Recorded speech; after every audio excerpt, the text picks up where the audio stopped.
Bhamage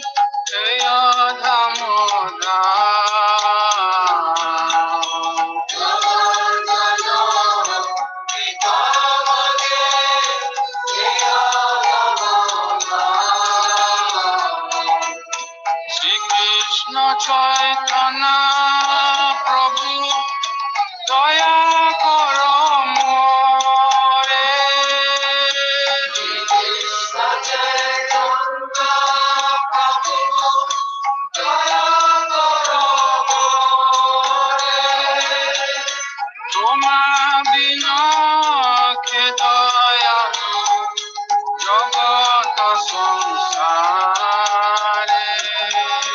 Toma Bina Ke Daya Jagat Samsare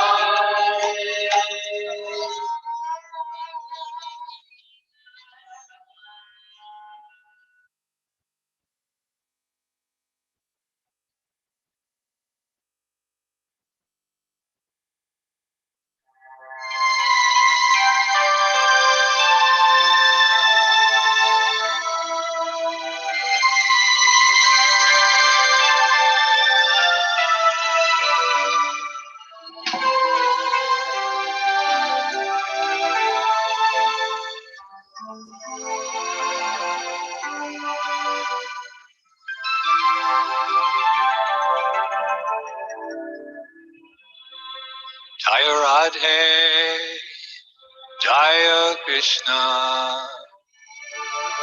Jaya Vrindavan,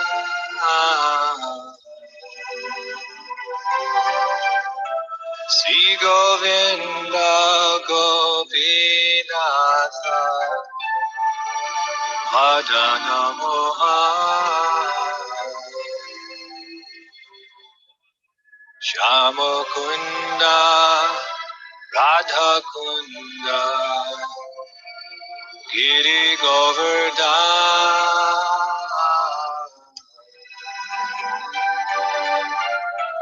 Kalindi, Jamuna Jaya, Jaya Mahavan, Keshi Gata, Vamshi Bata, Dwadashakana,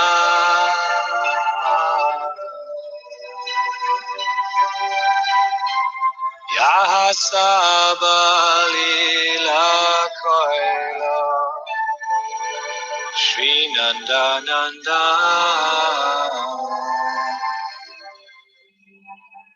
Sri Nandaja, Shoda Jaya, Jaya Gopagan,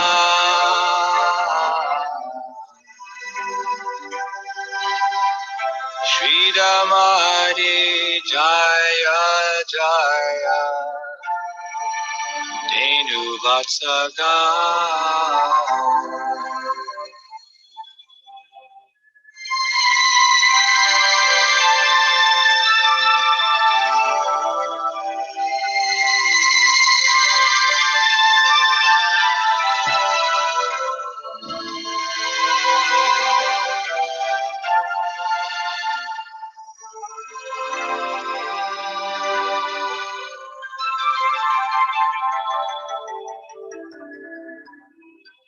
Jaya Vrisha Manu Jaya Kirtida Sundari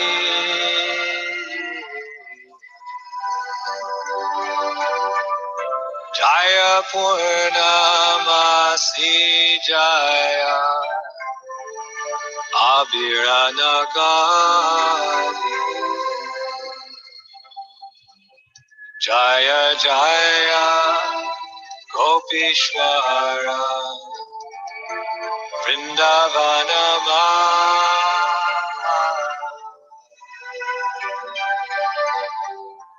Jaya Jaya Krishna Shaka Matu Dvijara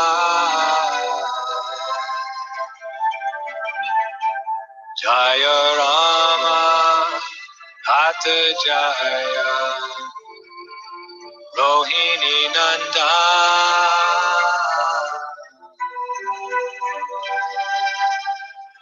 Jaya Jaya Vrindavana Vashi Jata Jaya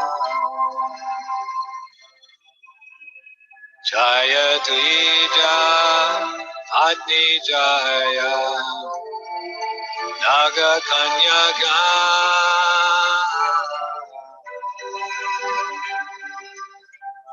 Bhakti Tejahara Pailo Govinda Charan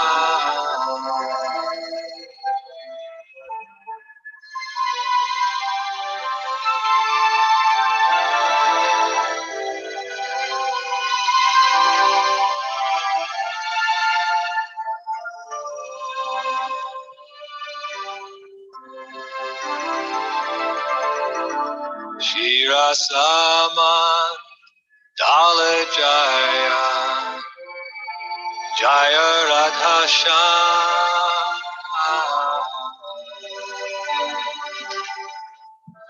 Jaya Jaya Rasa Leela Sarva Madhura Jaya Jaya Jwala Rasa Sarva Rasa Sa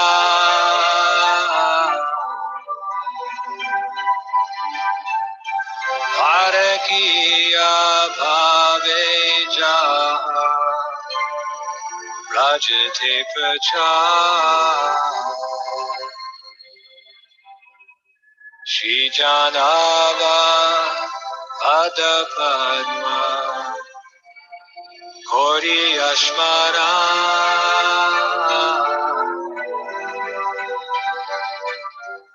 Dina Krishna Dasha Kore Nama Sankirtan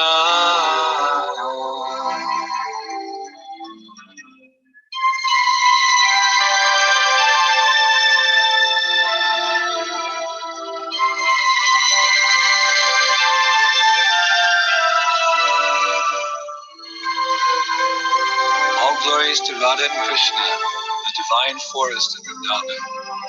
All glories to the three presiding deities in Vrindavan, Shri Govinda, Gopinath, and Madan Mohan. All glories to Shamakund, Radha Kund, Govardhan Hill, and the Jamuna River, Kalindi. All glories to the great forest known as Mahavan, where Krishna and Balaram display all their childhood pastimes. All glories to Keshigat, where Krishna killed the Keshi demon. All glories to the Vamsivat tree, where Krishna attracted all the gopis to come by playing his flute. Glories to all the 12 forests of Braja. At these places, the son of Nanda, Shri Krishna, performed all his pastimes. All glories to Krishna's divine father and mother, Nanda Jashoda.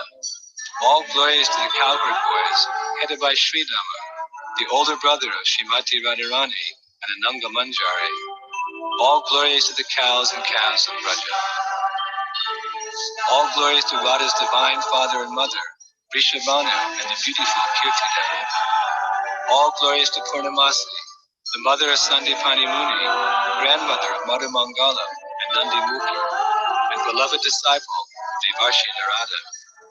All glories to the young cowherd maidens of Braja. All glories to Gopishwara Shiva, who resides in Vrindavan in order to protect the holy Dham. All glories to Krishna's funny Brahmana friend, Madhu Mangala. All glories to Ramagad, where Lord Balaram performed his rasa dance. All glories to Lord Balaram, the son of Rohini. All glories to all the residents of Vrindavan. All glories to the wives of the proud Vedic Brahmanas. All glories to the wives of the Kaliya serpents. Through pure devotion, they all obtained the lotus feet of Lord Govinda. All glories to the place where the rasa dance of Sri Krishna was performed. All glories to Radha and Shyam. All glorious to the divine rasa dance, which is the most beautiful of all Lord Krishna's pastimes. All glories to the mellow of conjugal love, which is the most excellent of all rasas, and is propagated in Braja by Shri Krishna in the form of the divine Padakiya Bhava, Padamor love.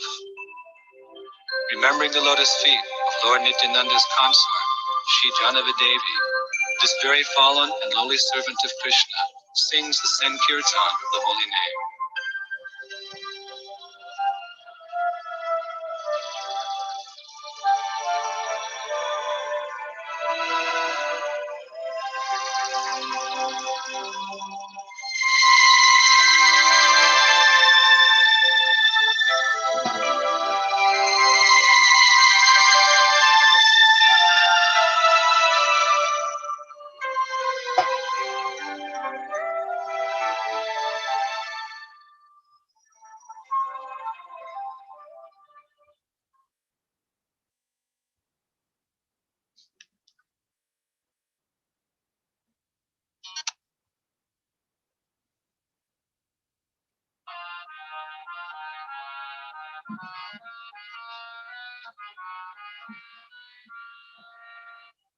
Mama mana mandire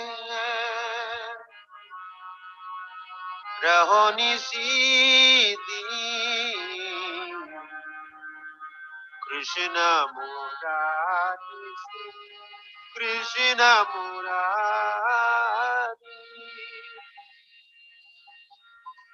Mama mana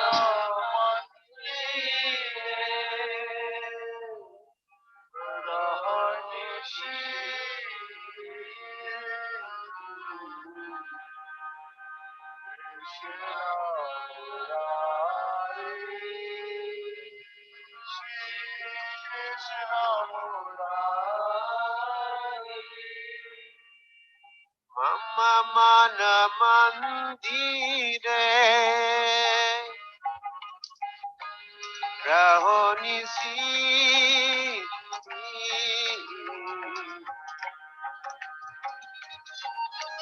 Krishna Murari Sri Krishna Murari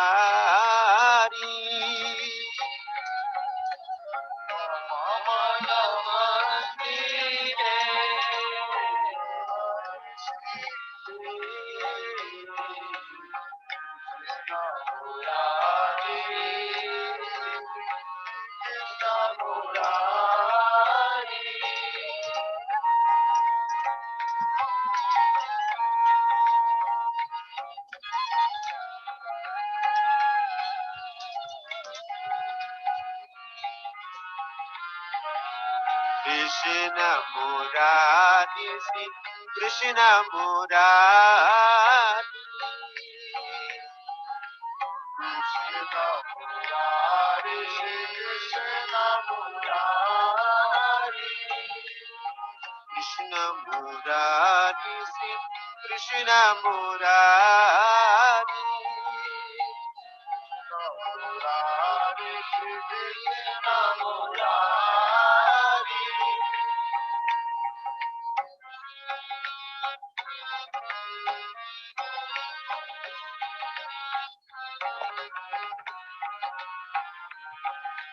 Bhakti Preeti Malachanda Bhakti Preeti Malachanda Bhakti Preeti Malachanda Bhakti Preeti Malachanda Tumi niyo ye niyo Chitananda Tumi niyo ye niyo Chitananda Tumi niyo ye niyo Chitananda Tumi niyo ye niyo Chitananda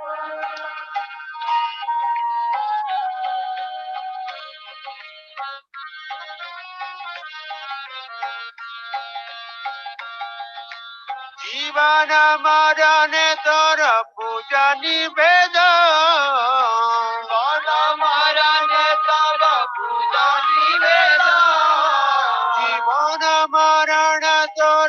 पूजनी वेदा मन मरण तोर पूजनी वेदा सुंदर है मनहारी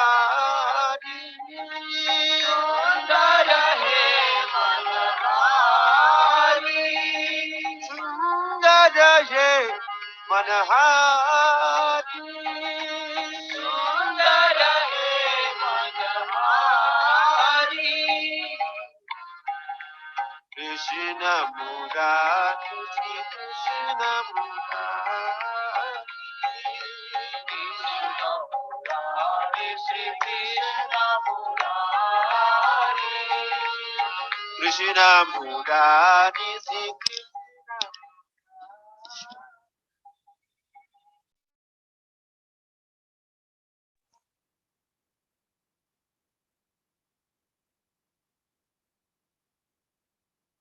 Hare Krishna.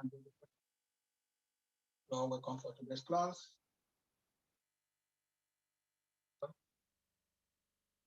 Patience.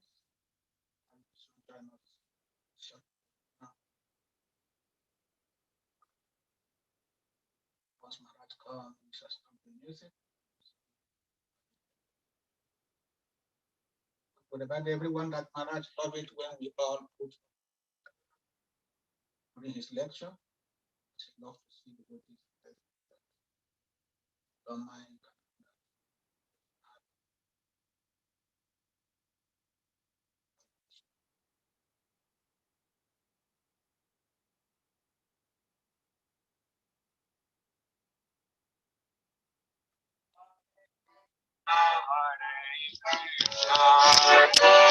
Krishna Krishna Hare Hare Hare Rama Hare Rama Rama Rama Hare Hare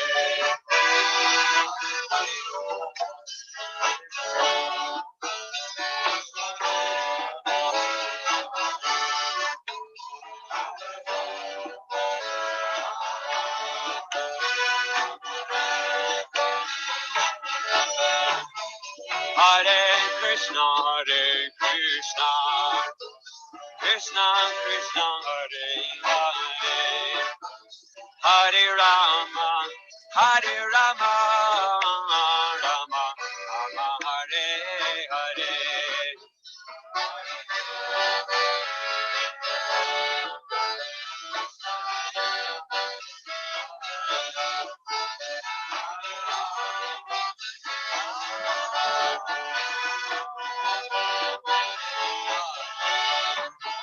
Hare Krishna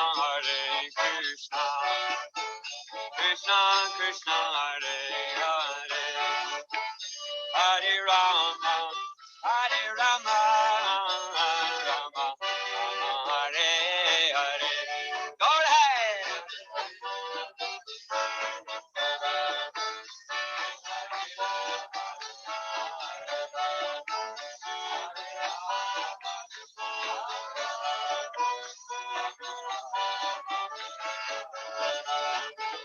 Hare Krishna Krishna Krishna Hare Hare Hare Rama Rama Rama Hare Hare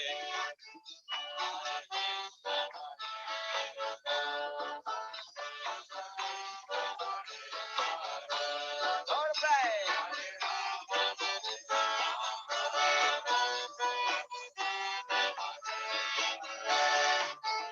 Hare Krishna Krishna Krishna Hare Hare Hare Rama Rama Rama Hare Hare Go to play.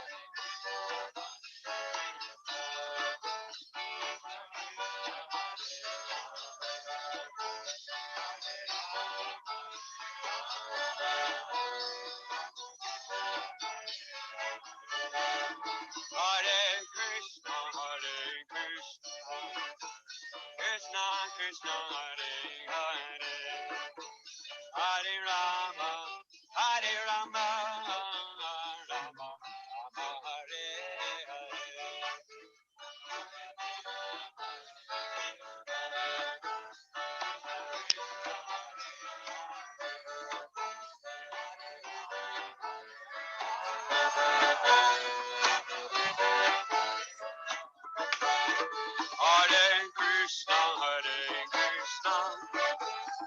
Krishna Krishna Hare Hare Hare Rama Hare Rama Rama Rama Hare Hare Bola bola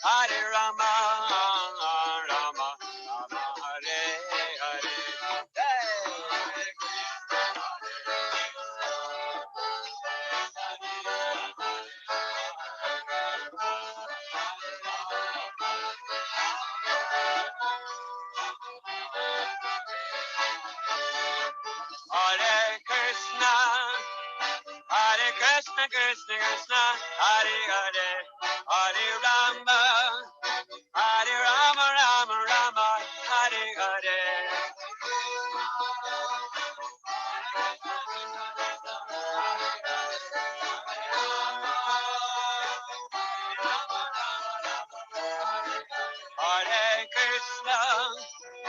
Hare Krishna Krishna Krishna Hare Hare Hare Rama Rama Rama Hare Hare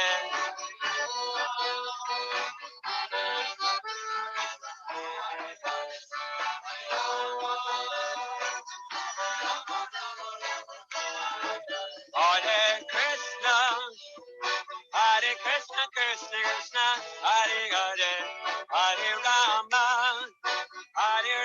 Rama Rama Hare Hare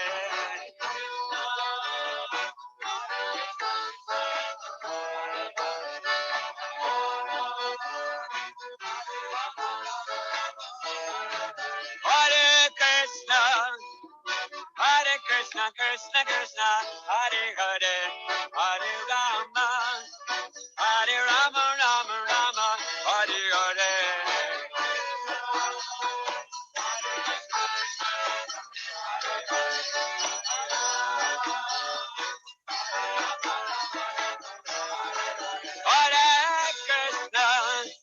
Hare Krishna Krishna Krishna Hare Hare Hare Rama Rama Hare Hare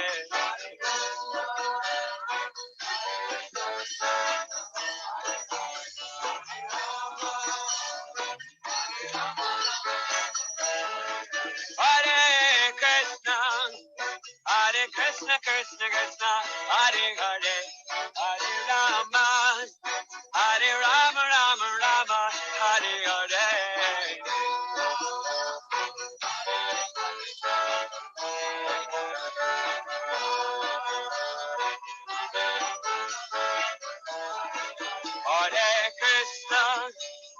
Hare Krishna Krishna Krishna Hare Hare Hare Rama Rama Hare Hare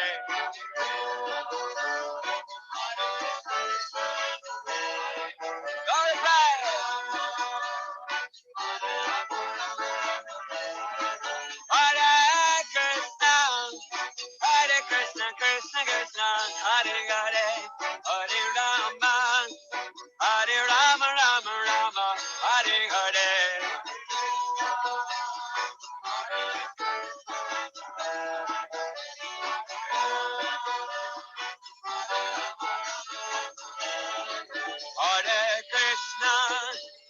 Hare Krishna Krishna Hare Hare Hare Rama Rama Hare Hare Hare Krishna Krishna Hare Hare Hare Rama Rama Hare Hare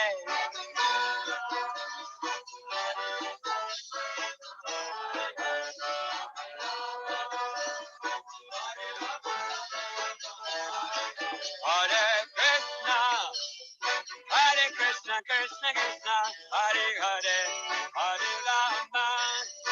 Hare Rama Rama Hare Hare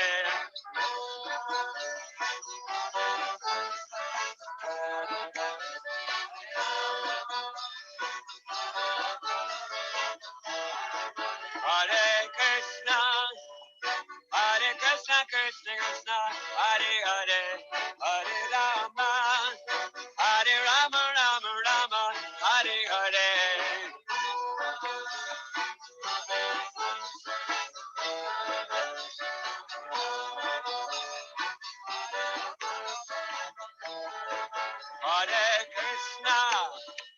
Hare Krishna, Krishna Krishna, Hare Hare, Hare Rama, Hare Rama, Rama Rama, Hare Hare.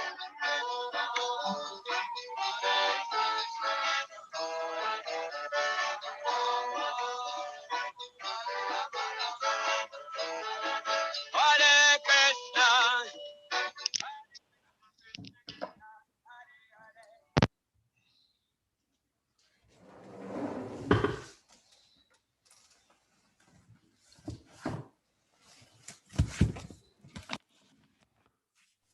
Hare Krishna Maharaj, our global obeisances to your lotus feet. Hare Krishna. Nice to see you, Maharaj. You are welcome. Thank you. Platform today. Thank you. Nice to see you. Thank you so much. Nice So to see we please ask our devotees to kindly put your cameras on, as Maharaj love it to be on, and Yeah. kindly mute yourselves to avoid background noise. Thank you, Maharaj. We can start, please. Jai.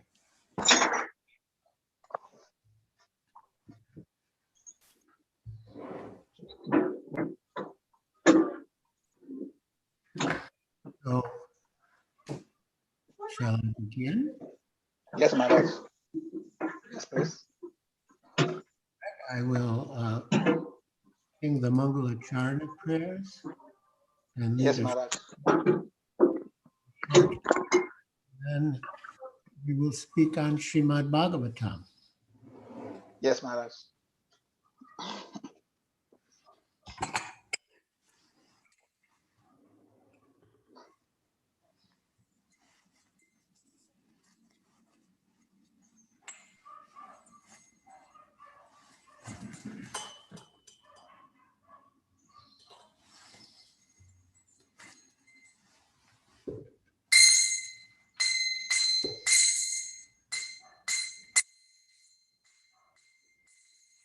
Vandeham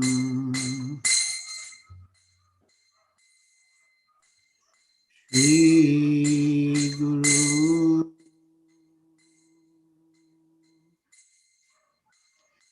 Shri Yuta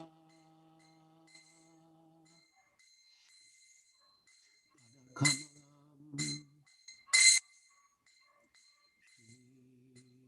Guru Vaishnava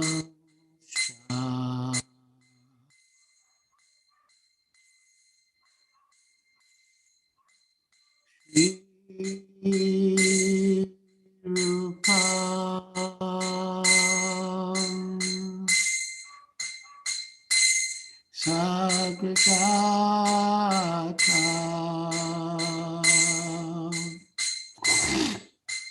Sagana Raghunatam Vitam Stam Sivam Sadvaitam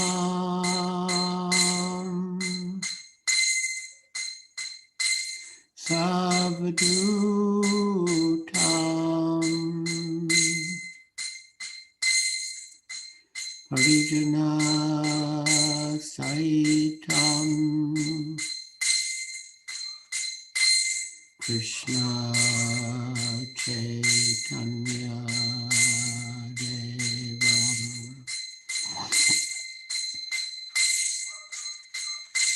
Shri Radha Krishna Padam Sagana Lalita Shri Vishakhan Vitamscha Namah Vishnu Padaya Krishna Prasthaya Bhutale Srimate Bhakti Vedanta Swami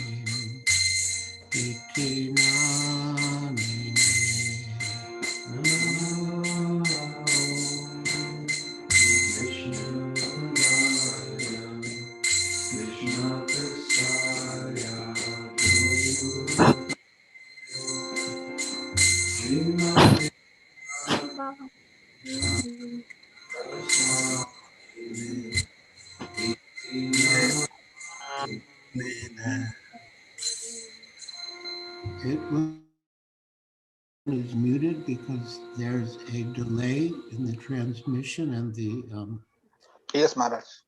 the singing isn't in sync. So I will do it now, Maharaj. all right. All right, thank you.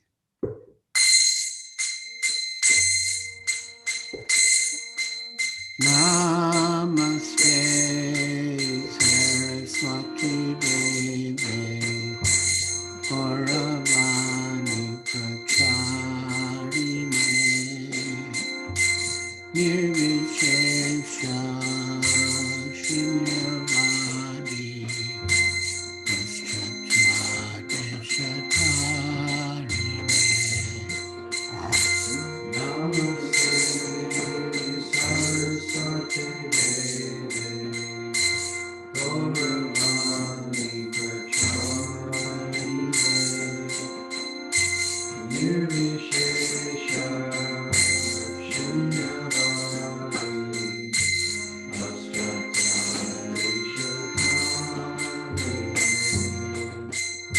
Sri Krishna Chaitanya Prabhu Nityananda Shri Advaita Gadadhara Shivasadi Gaur Bhakta-vrinda Shri Krishna Chaitanya Prabhu Nityananda Shri Advaita Gadadhara Shivasadi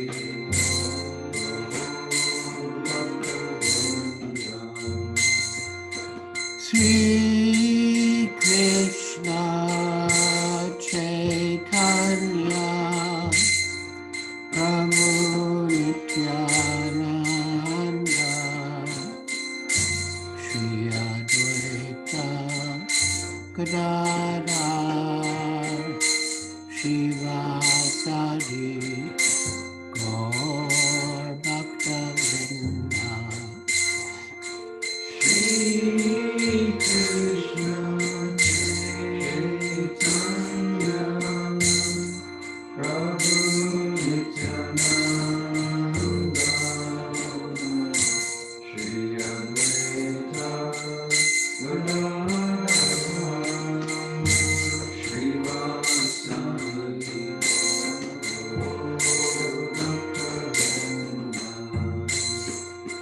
Sri Krishna Chaitanya Prabhu Nityananda Shri Advaita Gadadhara Shivasadi Gaur Bhakta-vrinda Shri Krishna Chaitanya Prabhu Nityananda Shri Advaita Gadadhara Shivasadi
Hare Krishna, Krishna Krishna, Hare Hare, Hare Rama, Rama Rama, Hare Hare, Hare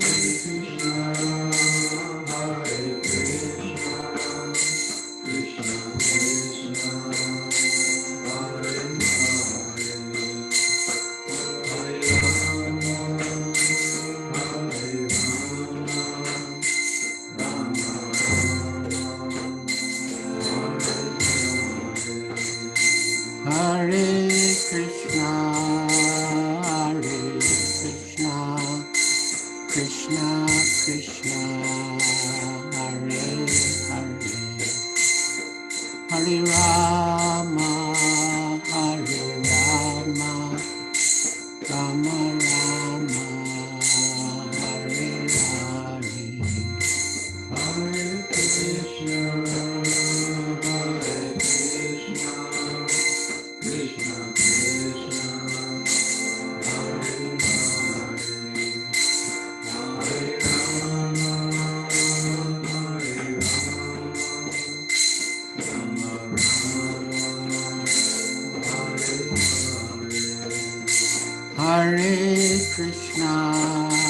Hare Krishna, Krishna Krishna, Hare Hare, Hare Rama, Rama Rama, Hare Krishna, Krishna Krishna, Hare Hare, Hare Rama, Rama Rama, Hare Hare, Hare Krishna, Krishna Krishna, Hare Hare, Hare Rama, Rama Rama, Hare Krishna, Krishna Krishna, Hare Hare, Hare Rama, Rama Rama, Hare Hare, Hare Krishna, Krishna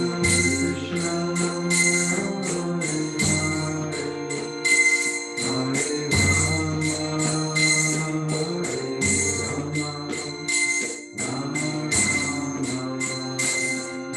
Rama, Rama Rama, Hare Hare, Krishna, Krishna Krishna, Hare Hare, Hare Rama, Rama Rama, Hare Hare, Hare Krishna, Krishna Krishna, Hare Hare, Hare Rama, Rama Jaya Prabhupada, Jaya Prabhupada, Prabhupada, Srila Prabhupada. Jaya Prabhupada, Jaya Prabhupada, Prabhupada, Jaya Prabhupada, Jaya Prabhupada, Prabhupada, Srila Prabhupada. Jaya Prabhupada, Jaya Prabhupada, Prabhupada, Srila Prabhupada.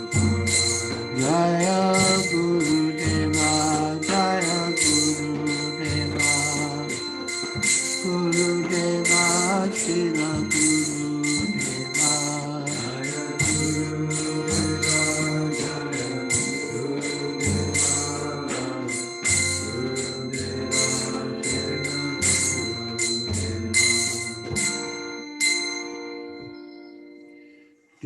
Vishnupad Paramahansa Pariprajakacharya Stotra Sri Srimad Bhaktivedanta Swami Prabhupada Ki Jai. ISKCON founder Acharya Srila Prabhupada Ki Jai. Om Vishnupad Paramahansa Pariprajakacharya Stotra Sri Srimad Bhaktivedanta Saraswati Goswami Prabhupada Ki Jai. Anantakoti Vaishnava Ki Jai. Namacharya Srila Haridas Thakur Ki Jai. Prem Se Kaho Sri Krishna Chaitanya Prabhu Nityananda Shri Advaita Gadadhar Shivas Adi Gaur Bhakta Vrinda Ki Jai. Shri Shri Radha Krishna Gopa Gopinath Shamakunda Radha Kund Giri Govardhan Ki Jai. Vrindavan Dham Ki Jai. Navadvip Dham Ki Jai. Jamuna Mai Ki Jai. Ganga Mai Ki Jai. Tulsi Devi Ki Jai. Bhakti Devi Ki Jai. Samveta Bhakta Vrinda Ki Jai. Nitai Gaur Premanande Hari Hari Bol. All glories to the assembled devotees. All glories to the assembled devotees. All glories to the assembled devotees. All glories to Sri Guru and Sri Gauranga. All glories to Srila Prabhupada.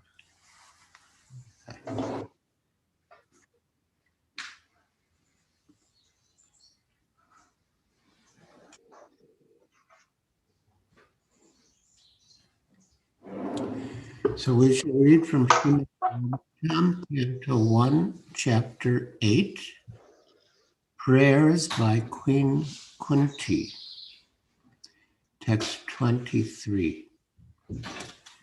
Om Namo Bhagavate Vasudevaya. Om Namo Bhagavate Vasudevaya. Om Namo Bhagavate Vasudevaya. Om Namo Bhagavate Vasudevaya. Om Namo Bhagavate Vasudevaya. Om Namo Bhagavate Vasudevaya.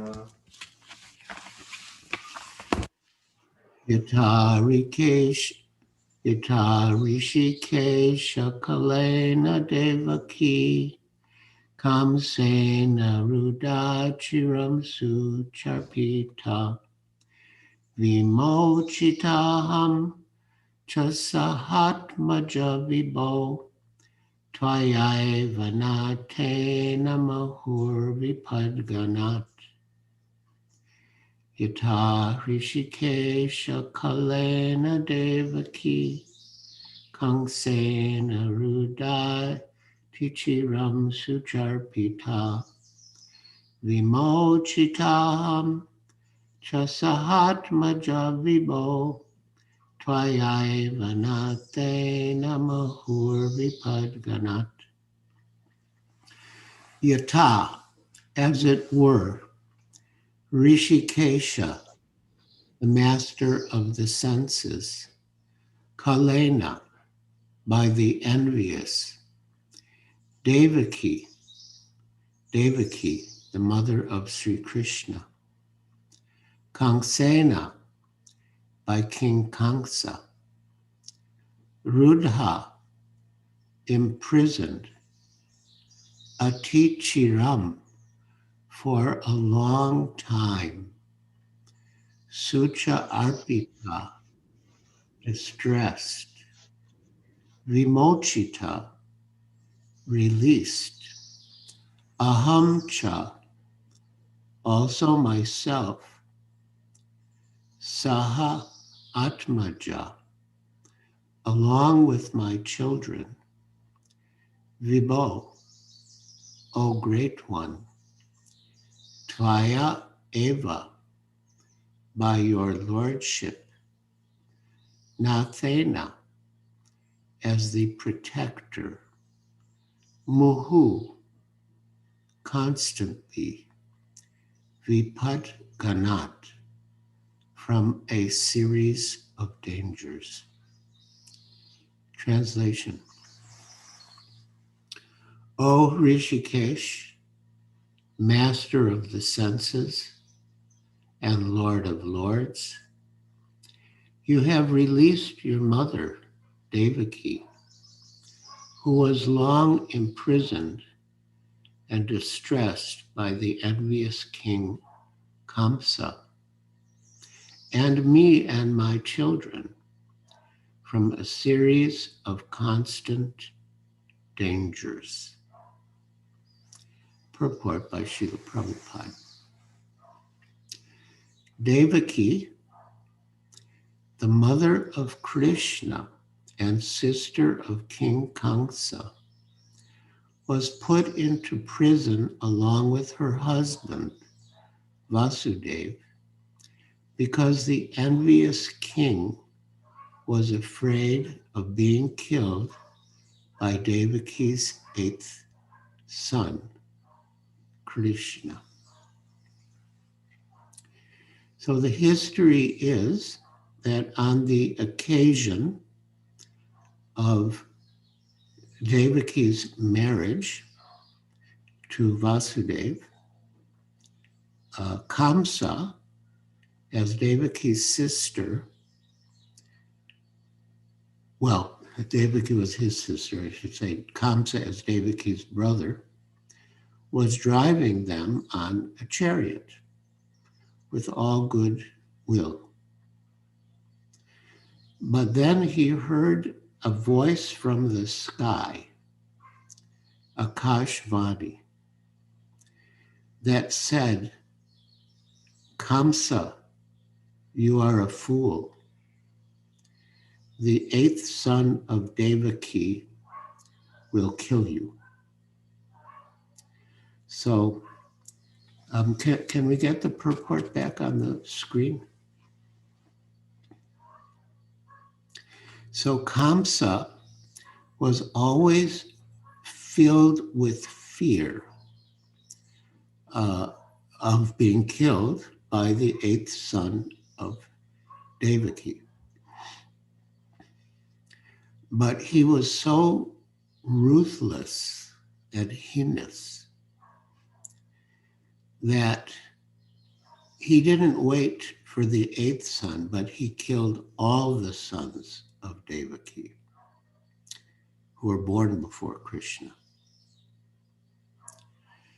And when Krishna was born, Vasudeva carried him. This is also very mysterious. But they were in prison, but when Krishna appeared, all the guards in the prison fell asleep.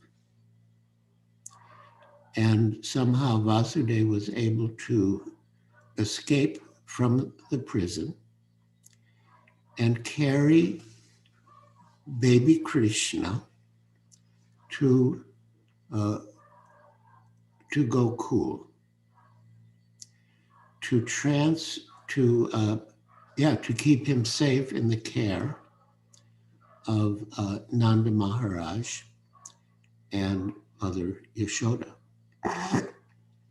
And he exchanged his baby for Mother Yashoda's daughter. It's said that Mother Yashoda was so exhausted from the labor of childbirth that she wasn't aware whether she had given birth to a son or a daughter. So Vasudeva took the daughter, who was also not ordinary, and left Krishna. But with a careful reading of the Shastras, our acharyas have determined that Yashoda actually gave birth to twins, the daughter and a son, who was Krishna, the original Krishna. And the Vasudeva Krishna, you could say, combined with the original Krishna, who never leaves Vrindavan. and that Krishna was raised by Nanda and Yashoda. So Kamsa killed all the sons of Devaki who were born before Krishna. But Krishna escaped the danger of child slaughter because he was transferred to the house of Nanda Maharaj, Lord Krishna's foster father. Kunti Devi, along with her children, and the word for children is Atmaja. Ja means born, and Atma means self, so that they were born of her, and thus they were her children. So Kunti Devi, along with her children, was also saved from a series of dangers. We can see how kind Lord Krishna is to give protection to his devotees. And therefore, in the Bhagavad Gita, he emphatically states, Kaunteya pratijanihi name bhakta pranashyati. O son of Kunti, O Kaunteya, Arjuna, declare it boldly that my devotee will never be vanquished. Now one could question, why did Krishna ask Arjuna to make the declaration? Why did he not make the declaration himself? And the answer is that although Krishna is very truthful, he will on occasion break his word for the sake of his devotees. For example, during the battle of Kurukshetra, between the Pandavas and the Kauravas, Duryodhana, who was the head of the Kauravas, he was very diplomatic, and he accused grandfather Bhishma of not fighting to his full capacity because of his love for the Pandavas, which in a way was both a challenge to Bhishma and also an insult that he wasn't fighting to his capacity. So Bhishma Dev responded to the challenge, and he said that tomorrow in the battle, I will fight so valiantly that either Krishna's friend Arjuna will die, or Krishna will be forced to break his promise that he will not take part in the fighting. The history is that before the battle began, Krishna said that he would divide himself from his army. And one side could have his army and the other side could have him. And the arrangement was that whoever Krishna saw first in the morning would get to choose.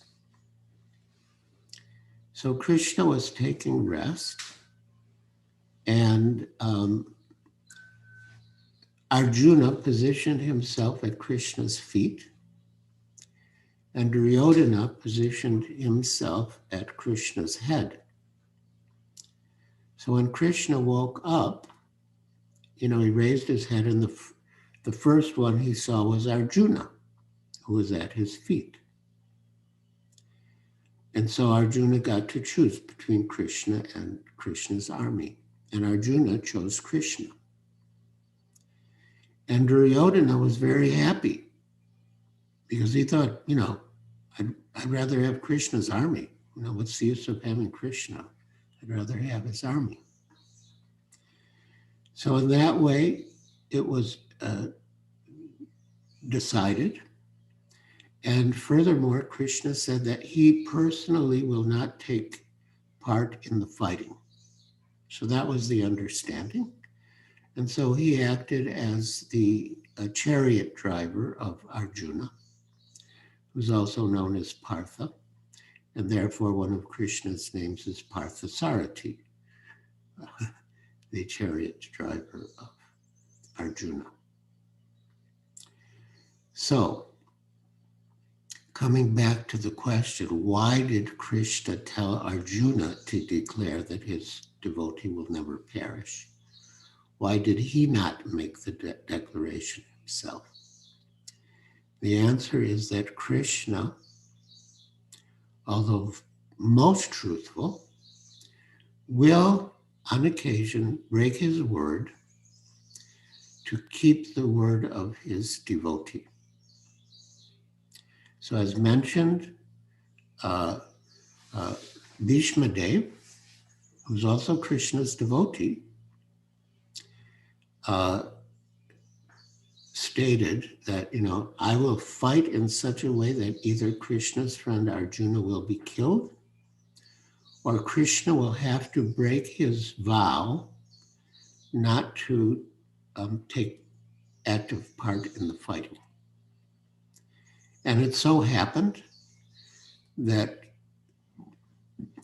Grandfather Bhishma fought so valiantly and heroically that Arjuna was actually in trouble. And Krishna, his chariot was broken, and Krishna, to save Arjuna, picked up a broken chariot wheel as a weapon. And he was rushing towards Bhishma Dev with that a broken chariot wheel. And thus, he broke his promise not to take active part in the fighting. So on rare and special occasions, Krishna will break his word for the sake of his devotee. But he will never allow his devotee's word to go in vain. And therefore, he says, Kontiya pratijanihi name bhakta pranashiti. You declare it boldly that my devotee will never perish. And here in this purport, we are seeing how Krishna,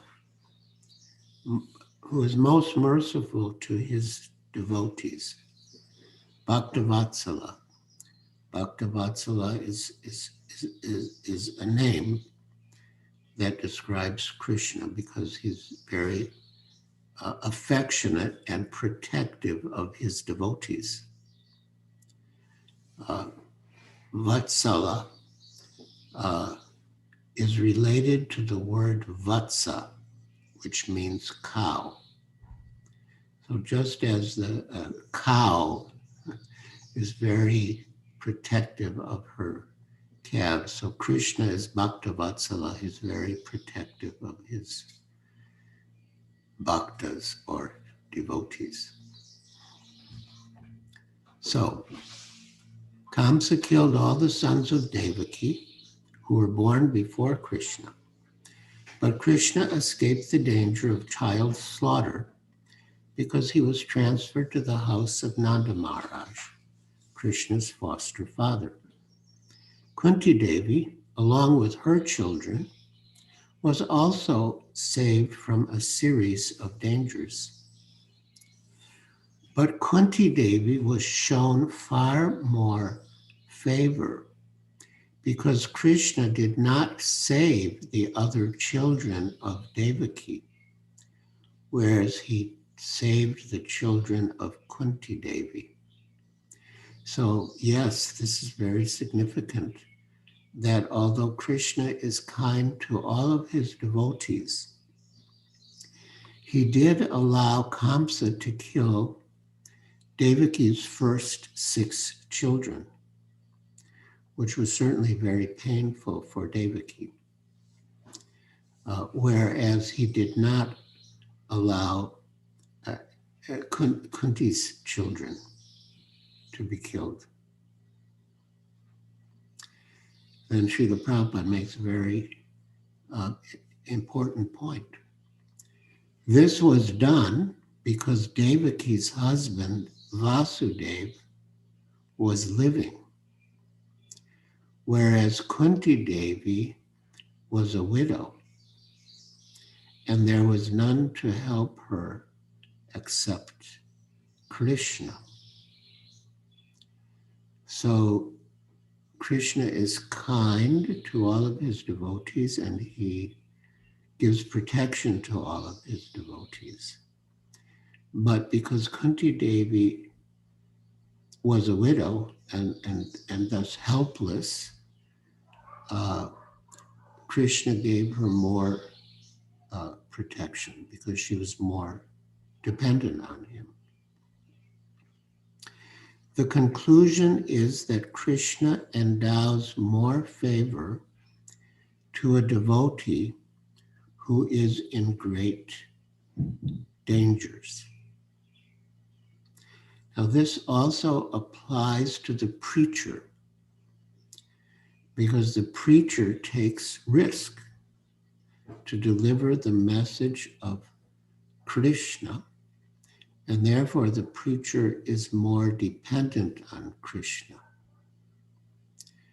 Srila Prabhupada gives the example that if a man is crossing the street with his children and a vehicle is coming and posing danger, the father will first look to the youngest child, because the youngest child is more dependent on the father. And Srila Prabhupada said, in the same way, Krishna will give special attention to the preacher, because the preacher takes risks and depends on Krishna. So now if we can return to the purport on the screen.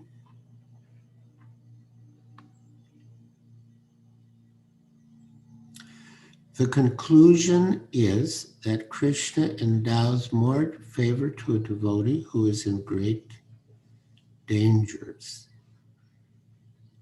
And yeah, as I mentioned, the preacher does take risks to spread the message of Godhead, and thus he gets special attention from Krishna.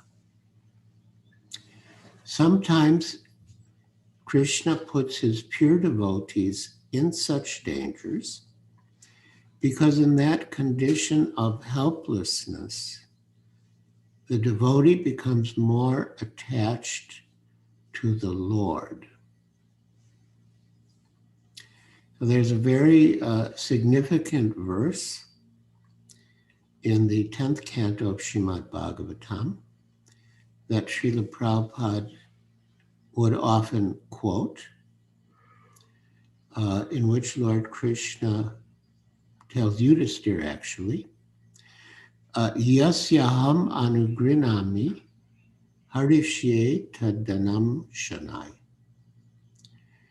Krishna says that when he's especially favorably inclined to a devotee, the first installment of his special mercy is that he takes everything away from the devotee. And Srila Prabhupada saw this verse in relation to his own life. Srila Prabhupada was quite successful as a businessman with his pharmaceutical company. But suddenly everything started to go wrong. And he thought of this verse, Yasyaham anugrinami harisheta danam shanai. And he consulted his senior godbrother, Srila Sridhar Dev, Bhakti Rakshak Sridhar Dev Goswami Maharaj, whether this could be happening in his case. And Srila Sridhar Maharaj said yes. Later, Srila Prabhupada commented that first Krishna tested him by taking everything away.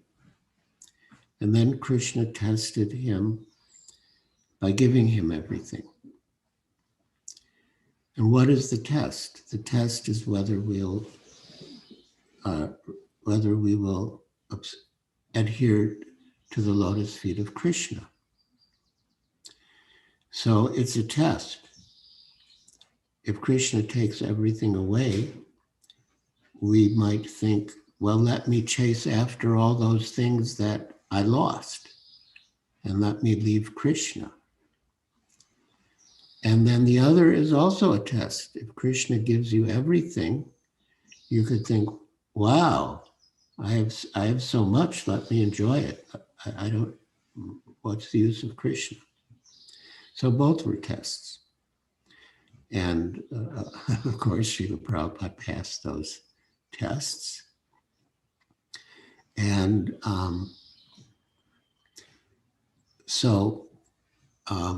sometimes Krishna puts his pure devotees in such dangers because in that, can we see that purport again on the screen?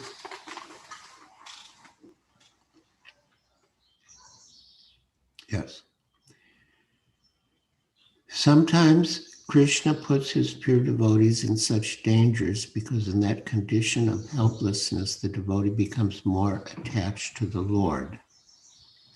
So that's the purport to that verse. Yasyaham anugrinami. I'll read the full verse because it will explain how that is Krishna's a special favor.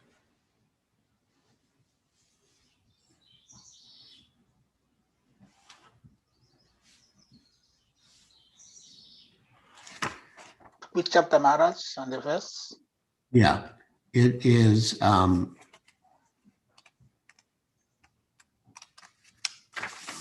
canto. yeah.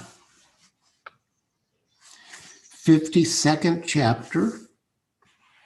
No. What am I saying? Excuse me, I made a mistake.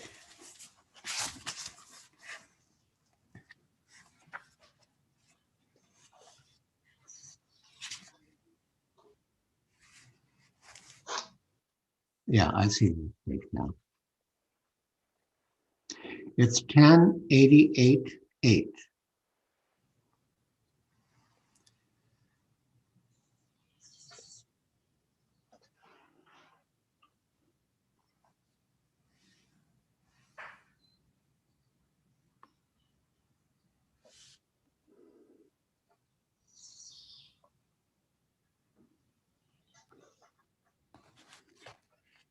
Perfect. Lord Krishna says, Yasyaham anugrinami harishyeta danam shanai tato danam tyajantyasya svajana dukkha dukhitam. The personality of Godhead said, if I especially favor someone, I gradually deprive him of his wealth. Then the relatives and friends of such a poverty-stricken man abandon him. In this way, he suffers one distress after another. So this relates to the statement in Srila Prabhupada's purport to today's verse, that sometimes Krishna puts his pure devotees in such dangers because in that condition of helplessness, the devotee becomes more attached to the Lord. So in the verse, Yasyaham Anugrinami, the idea is that the Lord takes away the devotee's opulence, which may result in the devotee's family and friends losing interest in him, because, in the material world, people are sometimes interested in others if they have money. And if they don't have money, they lose interest. And in that way, the devotee becomes more dependent on the Lord and more attached to the Lord, which is exactly what Srila Prabhupada is saying in the purport here. Sometimes he puts his pure devotees in such dangers because in that condition of helplessness, the devotee becomes more attached to the Lord. The more the attachment is there for the Lord, the more success is there for the devotee. So yes, that's our whole goal, to become attached to the Lord. In the first verse of the 7th chapter of Srimad Bhagavad Gita, Lord Krishna says, Maya Shakta Manaha Partha, with mind attached to me. And that verse, Bhagavad Gita 7:1, is the verse on which Srila Prabhupada delivered the most lectures. So that's the whole goal, to become attached to Krishna. And sometimes when we are in, yes, very, very good. Yes, we'll read the verse. Okay. Well, yeah. Sri Bhagavanu Vacha, Maya Sakta Manaha Partha, Yoga Yunjan Madashraya, Asamshayam Samagram Mam, Itagyas Yasi Touch Trinu. The Supreme Personality of Godhead said, now hear, O son of Pritha, how by practicing yoga in full consciousness of me, with mind attached to me, you can know me in full, free from doubt. So asakta means attached. Asakti means attachment, and asakta means attached. And so that is our whole goal, to become attached. And Srila Prabhupada mentions that in the last verse, or I should say the last sentence in the purport to today's verse. The more the attachment is there for the Lord, the more success is there for the devotee. So that's our goal, to become attached to Krishna.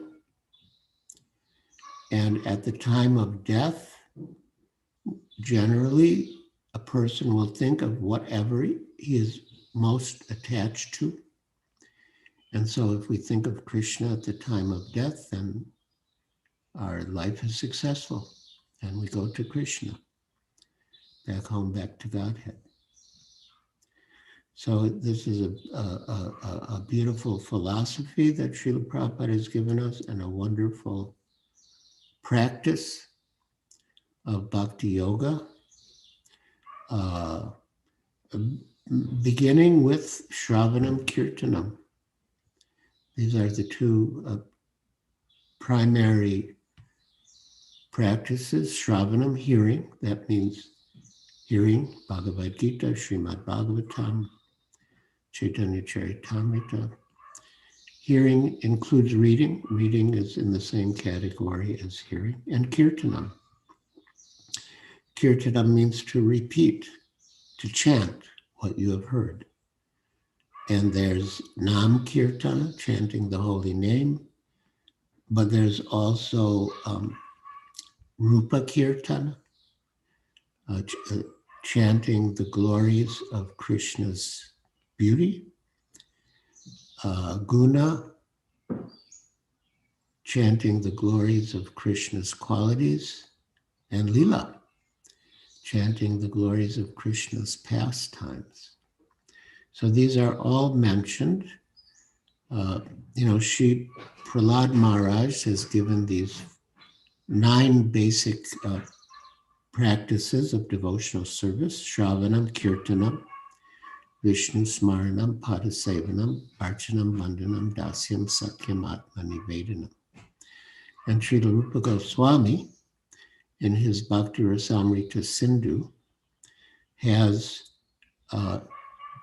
divided those 9 into different subcategories, and that's come up with 64 processes of devotional service. So it's very purifying to read and discuss Srimad Bhagavatam and all of Srila Prabhupada's books. And so I'm very grateful to you all, ISKCON Nigeria, for inviting me and giving me this opportunity. So now we can see if any of the devotees want to make any comments or ask any questions. If you do, please raise your hand. Your real hand or your virtual hand.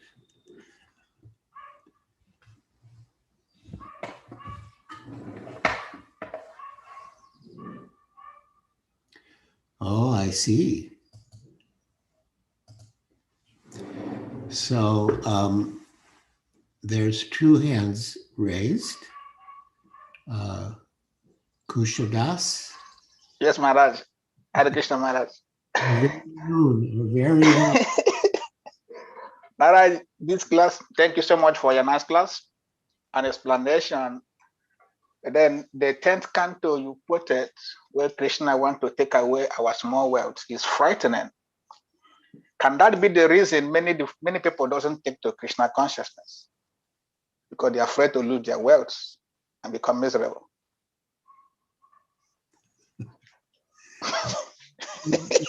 What you said is true.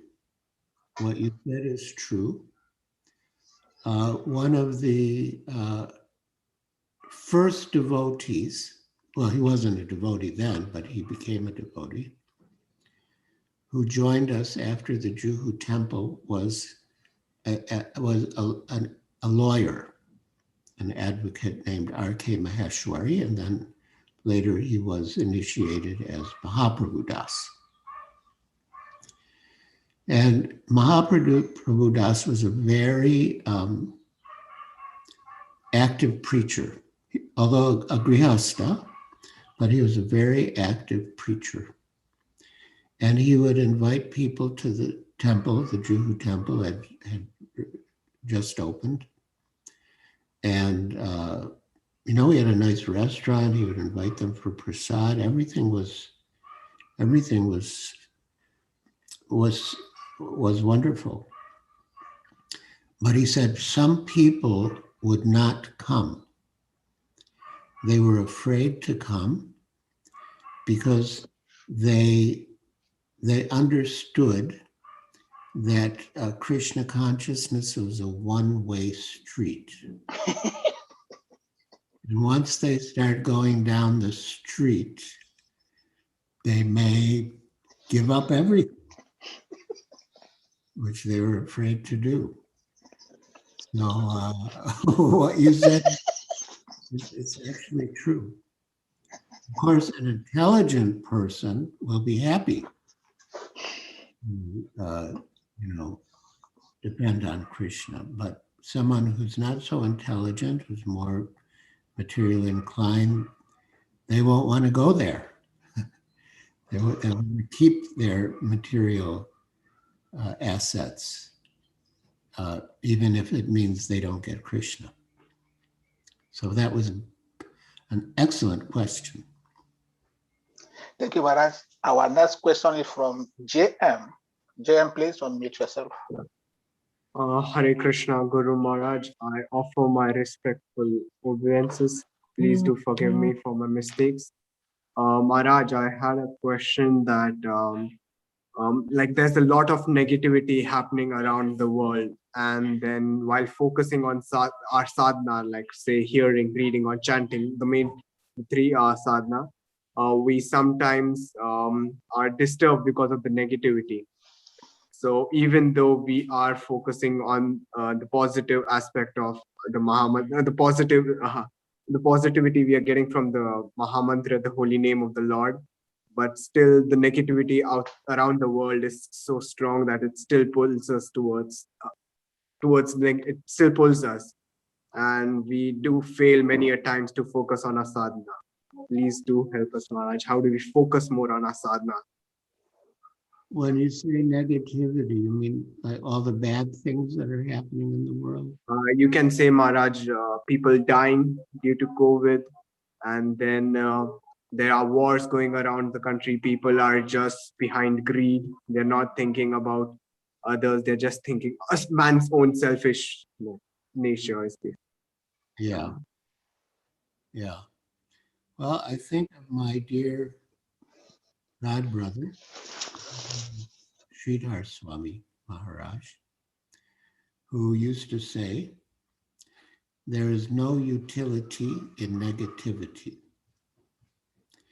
So, and another, since I mentioned His Holiness Giriraj Swami Maharaj, there was a famous book written by one Stephen Covey called the 7 Habits of Highly Effective People. And His Holiness Sridhar Swami adapted that, and he would give seminars on the 7 habits of highly effective Vaishnavas.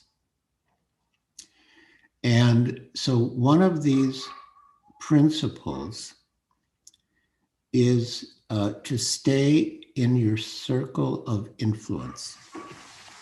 Stephen Covey, and Sridhar Swami repeated the same idea. He said, there's our circle of concern and our circle of influence. So our circle of concern might include, the coronavirus pandemic, but it's not in our circle of influence. And Stephen Covey says that, that highly effective people, they stay in their circle of influence, not in their circle of concern. I mean, we may be concerned about so many things over which we have no influence. And so staying in that circle of concern is basically useless. And he says we should rather stay in our circle of influence where we can make a positive difference. And one area that he mentions, which is within our circle of influence, is our own selves, that we can make ourselves better. We can create a better version of ourselves. And Stephen Covey says that if you stay in your circle of influence, your circle of influence can expand, as you improve, as a person, or as you influence things in a positive way that are within your circle of influence, your influence can increase and fill more of your circle of concern. So in your case, certainly your circle of influence is yourself, and that includes your sadhana, first and foremost, your japa and other elements of your sadhana. And you should focus on that, and don't get distracted by things in your circle of concern over which you have no influence. Yeah. That was a good question. Thank you so much, Maharaj. Please forgive me. Hare Krishna. Hare Krishna. Thank you, Maharaj. Next question is from Sahadev Prabhu. Sahadev, please. Hare Krishna Maharaj. Hare Krishna. My humble obeisances, Maharaj. Again, thank you so much for blessing our forum. Thank you as always. Hi. Yes. Maharaj, my question has to do with Bhishma Dev, when you were narrating the story in the Mahabharata, the battlefield of Kurukshetra. How Bhishma Dev was determined to fight in such a way that either Arjuna is put in a very difficult situation or Krishna will have to break his promise. So my question is, Bhishma Dev knew very well that he was on the wrong side of history, because he knew that Krishna was right and there is no way he's going to be able to defeat Krishna. So my question is, what made Bhishma Dev, after knowing all these things, still supported Duryodhana? Hare Krishna. Yeah, that's also a good question. I mean, Bhishma Dev was supported by Duryodhana and company, and so he felt obliged to them, and he joined them in the battle. And from a certain perspective, he did the right thing, because they had been supporting him. So in a way, did the right thing, even though he was on the other side from Krishna. And, as I mentioned, it wasn't known where Krishna would end up in the battle, because he gave them the choice. One side could have him, and the other side could have his army. And so Arjuna took him. So that's how, externally, that's how he ended up with the Pandavas. But in discussing, and Bhishma Dev is one of the 12 Mahajans, one of the great authorities in Krishna consciousness. So, yeah, he's a very exalted person. But as Srila Prabhupada writes in one of his purports, because in the next chapter, chapter 9, there's the discussion of the passing away of Bhishma Dev. And Bhishma Dev gave many wise instructions before he left. And yeah, Sri Krishna himself, the Pandavas, they all came, to offer him respect at the end. But in one of the purports, Srila Prabhupada writes that Krishna wanted to show that however great a person may be,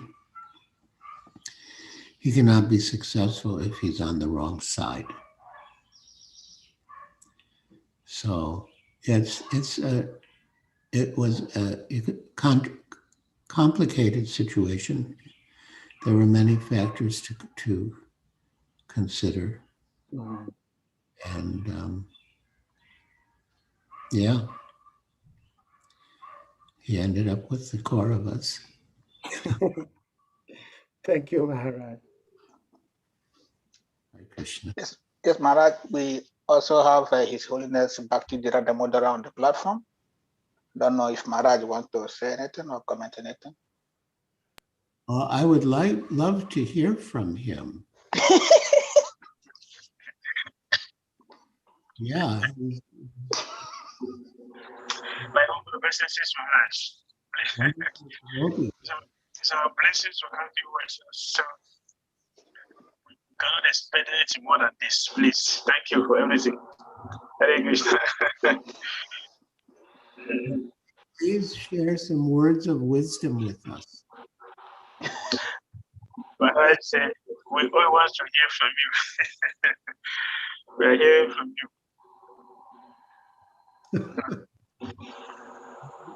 Your experience is so wonderful, so sweet. It is penetrating the heart. So we are satisfied with this, Maharaj. Thank you very much. In obedience to your wish is no, I will do as you say. But at any time, if you feel inspired to share with us some words of wisdom, we will be very happy to hear from you. Yes, Maharaj, we have a comment on the chat room. Goloka Vrindavan says, Guru Maharaj is exceptional. He voluntarily surrendered all wealth and everything to Krishna without waiting for Krishna to take it away from you. That's from Goloka Vrindavan. Where's it from? That's Goloka Vrindavan. Would you like to speak, please? Because he posted on the chat room here on Zoom. Okay. I don't know who it is. Goloka, please unmute. That's an interesting point. So based on what Goloka Vrindavan said, my question is, because he mentioned you voluntarily surrendered without waiting for Krishna to take it away from you. So which one is more merciful? Krishna taking it or you surrendering by yourself? Well, I think it's better to surrender by yourself. I mean, that special mercy, Yasyaham Anugrinami, it reminds me of one incident in New Delhi after the first Delhi Pandal. So Srila Prabhupada, there was a young man who was translating Srila Prabhupada's books into Hindi. And, Srila Prabhupada had a friendly relationship not only with the boy, but also with the boy's father. And so one day the father and son came to meet Srila Prabhupada, and the father had a bad habit of smoking. And Srila Prabhupada asked him, have you given up smoking? And the father replied, no, I have not. And then he said, can I not get some special mercy? And Srila Prabhupada said, yes, there is such a thing as special mercy. And he quoted, Yasyaham Anugrinami Harishyeta Danam Shanai, that Krishna says that the first installment of his special mercy is he takes everything away from the devotee. So Srila Prabhupada said, do you want special mercy? And the man said, no, Prabhupada, I'll do it myself. So, yes, I would say it's better to do it voluntarily. But Krishna is so kind. If you're too materially attached and are not ready to do it voluntarily, he'll take it away. but yeah, I think it's more creditable and saves Krishna a little trouble if you do it voluntarily. But also, one may argue he would like to draw the attention of Krishna by himself, like making the Lord to take birth in the material world. Somebody can say, because of me, Krishna came down and take the wealth away.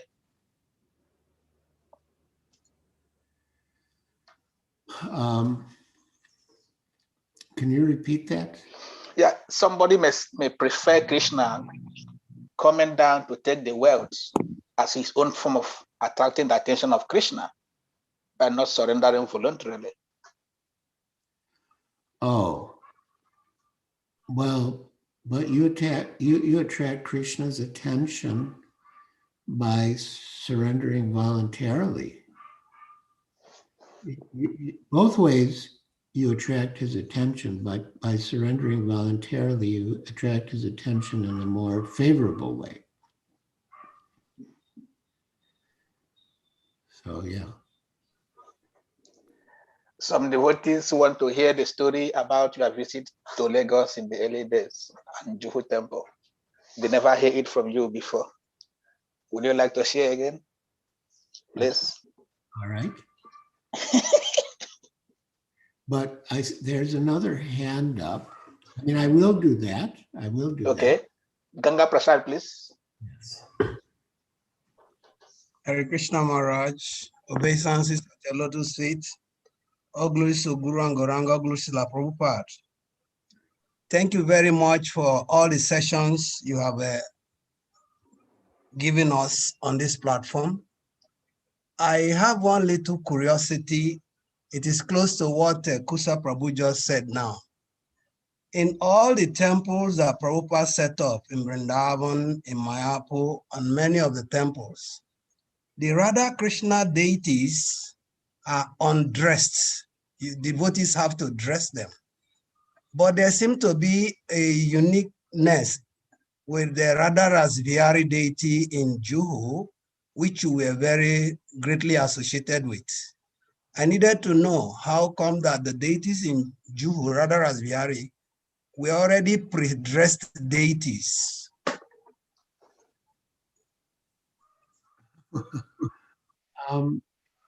You know, well, there's a little history here that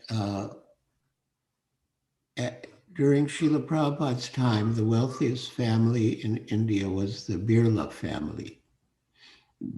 In fact, Srila Prabhupada said no one can measure their wealth. And so the head of the Birlas in Bombay, Seth R.D. Birla, he donated 6 pairs of Radha Krishna deities,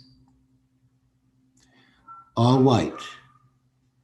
And so Radha Rasa Bihari in Juhu, Radha Govinda in Calcutta, and Radha Vrindavan Chandra in New Vrindavan. They were part of those 6 pairs of deities that Mr. Birla donated. So it's not that Srila Prabhupada chose those deities in any way. They were actually gifts to the movement by Mr. Birla. And, you know, we got what we got.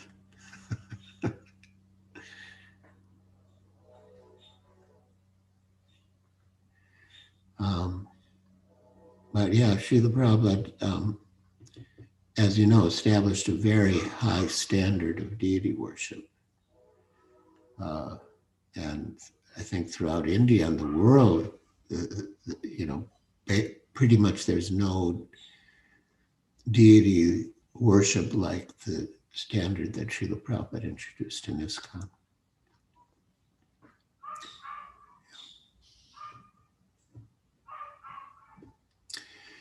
So now, oh, I see another hand up. Yes, Pavitra Bhatt, please unmute yourself. Hare Krishna Guru Maharaj. All glories to you and all glories to Srila Prabhupada. Guru Maharaj, I was reading your book, and in there you've written that the Radha Gokulanand deities, they were first there in the Pandal program in New Delhi. Yes. And then they came here to the UK. So were they part of the sets, the 6 sets that you were just spoken about? Oh, I don't think so. The size and features are a little different, but it's true. They were first worshipped at the Delhi Pandal by Yamuna Devi, who was an extraordinary devotee in practically every respect, and she was an extraordinary pujari. And she got some special outfits made, and the deities' worship in the Pandal was spectacular. And yes, then they were sent to. I think one other pair that was in the original ones was Kishore Kishori, who are in Chicago, I think. But yeah, Radha Gokulananda, they have their own history. We have one more hand up. Thank you, Guru Maharaj. Shivas Prabhu would like to ask a question, Maharaj. Yes. Prabhu Shivas. Yes. Hare Krishna Maharaj, this is my humble obeisances. Our glory to Srila Prabhupada. Thank you very much for gracing our platform with your in-depth knowledge of the scriptures. My question is, Srila Prabhupada considered you one of his best managers. And the way you managed the Juhu project was amazing. Could you give us some techniques how you run the temple so expertly? And furthermore, I was just thinking, is it possible you could write a book on temple management for our new managers?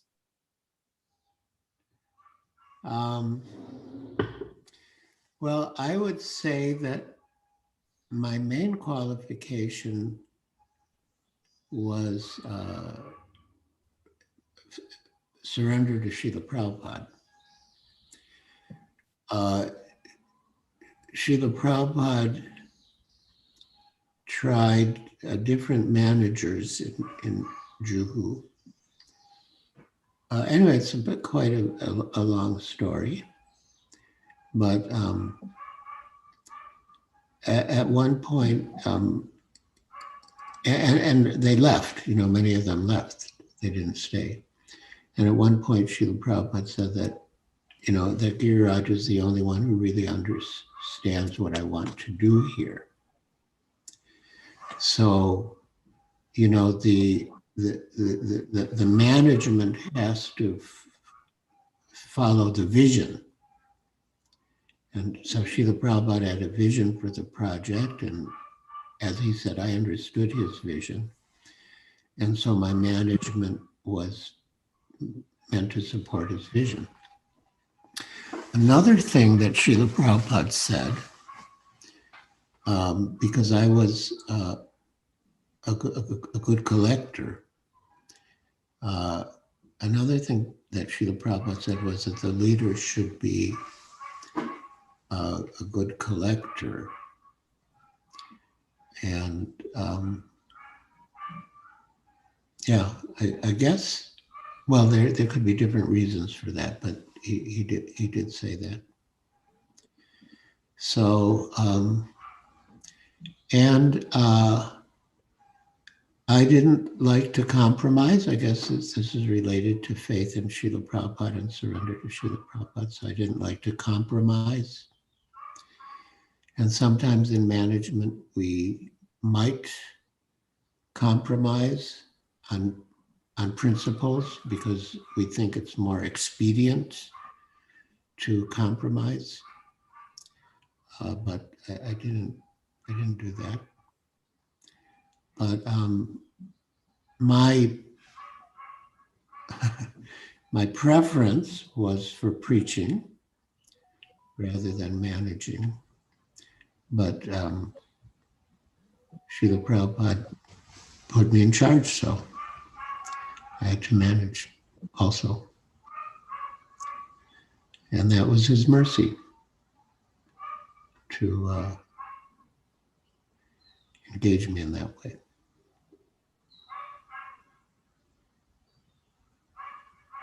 Thank you, Maharaj. Is it possible you can write something down for leaders to learn how to manage? I could think about that. I know one thing he really emphasized was that that the leaders should see that all the devotees are engaged. That was a very important responsibility of the leader, to see that all the devotees were engaged. I think I don't even know if my book has reached Nigeria. I have to look at this book. But it really has a lot about the Prabhupada and my experiences with him and his. We don't have many here yet, but I got a copy. I'm sharing with devotees. You have a copy? Yes, Maharaj. Right. Did you get it in India? No, it was sent to me here. Oh, really? Yes, nice. Maharaj. Nice. Wonderful. Right.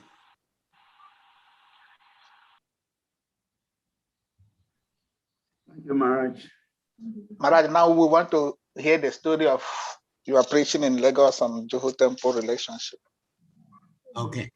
So, I had a very good friend in Bombay named Damodar Chandrai. And we needed funds for Juhu. And so Damodar Chandrai, he said that there's some wealthy Sindhis in Nigeria, and I could go there and I could raise funds. So at the time, Brahmananda Prabhu was the GBC for Africa. And so I asked Srila Prabhupada, should I consult with him or, work in conjunction with him? And Srila Prabhupada said, no, you don't need him. And what I understood was that Srila Prabhupada really wanted money for Juhu. And he didn't want me to have to share it with Brahmananda Prabhu. So, so I went, and I was hosted by Damodar Chandrai, and we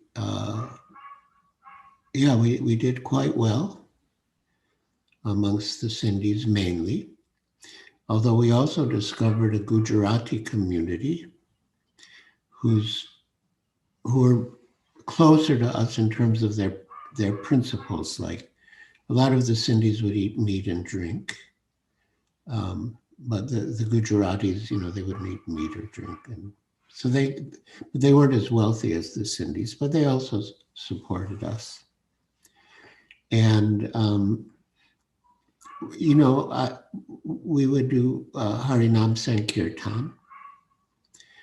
At a certain stage, I asked for help. I asked Srila Prabhupada for help. And he sent one couple. The husband's name was Bugarba. He was American. And his wife was Sindhi. Her name was Anada. So the two of them came to help. But I remember the Harinam Sankirtans, the street Sankirtans, were the people really liked them. And I could see that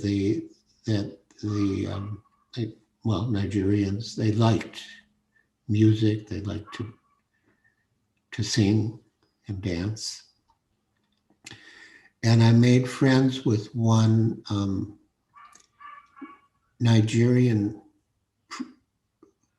pastor, like a preacher, who had his own church. And, he liked our message. And so he arranged for me to do a program with his church, which I did. And of course, as Srila Prabhupada said, you don't have to give up being whatever, Hindu or Christian or Muslim, but you add Krishna consciousness and you become a better Hindu, Christian, or Muslim. So that was our message, that you be Christian, but you add this and you become a better Christian. So we had a couple of those programs. And, but I was really impressed because on the street, some Nigerians approached me and they said, Hare Krishna. And I was really surprised because I was the first devotee from ISKCON to go to Nigeria. But they already knew Hare Krishna. So yeah, I said, Hare Krishna. How do you know Hare Krishna? So they said that when they were in England, I think they were studying in England, that when they were in England, they got some books from the devotees. And they brought the books to Nigeria and shared them with their friends. And many Nigerians, just from Prabhupada's books, became interested in Krishna consciousness. And it really made me appreciate how important book distribution is and how the books can travel even to places where devotees haven't gone, as was the case with Nigeria. So that was like really, really encouraging. It was really encouraging. And yeah, at a certain stage, Mr. Chandra, I had to leave.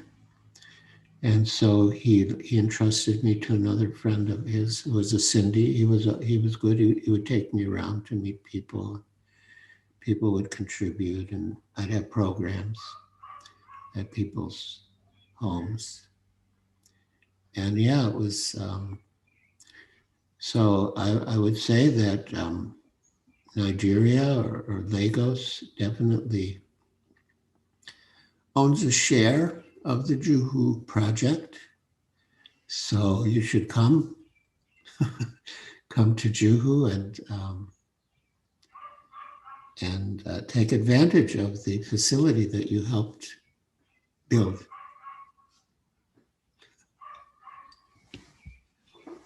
Thank you, Maharaj. Thank you for the lovely story. Thank you very much.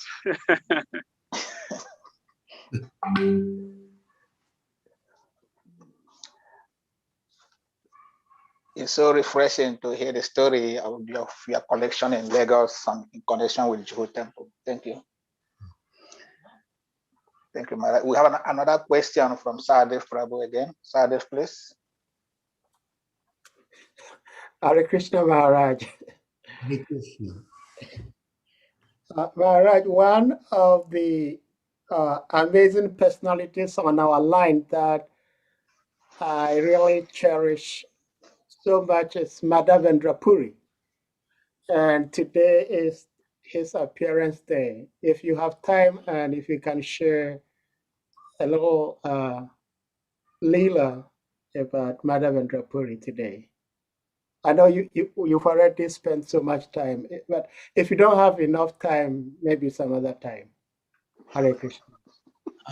Yeah, it is his appearance day, and he's a very important figure in our parampara. it is said that he was the first to introduce the ecstatic love of Krishna in the mood of separation. And he composed one verse, and it is said that that verse was actually spoken by Srimati Radharani,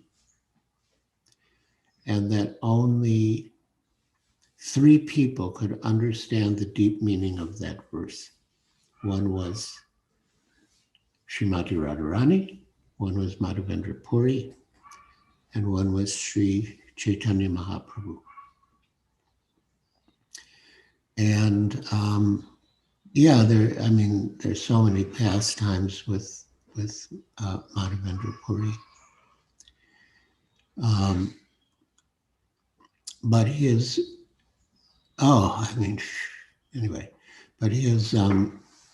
his disappearance pastime was very instructive. He was reciting that verse, which is in the mood of separation, that I could not achieve Mathura, I could not achieve the goal of my life. And his disciple Ishwara Puri was caring for him in every respect, cleaning up his stool, everything physically and spiritually. Ishwara Puri would, speak to him about Krishna's pastimes in a way to support Srila Madhavendra Puri's mood. But at that time, another disciple named Ramchandra Puri came to visit his spiritual master. And this Ramchandra Puri could not understand Madhavendra Puri's ecstatic feelings of separation from Krishna, his spiritual lamentation, you could say. And so this foolish disciple dared to instruct his spiritual master. And he quoted the Bhagavad Gita, Brahma Bhuta Prasanatmana Sochati Nakangshati, the one who is situated in Brahman, neither hankers nor laments. So he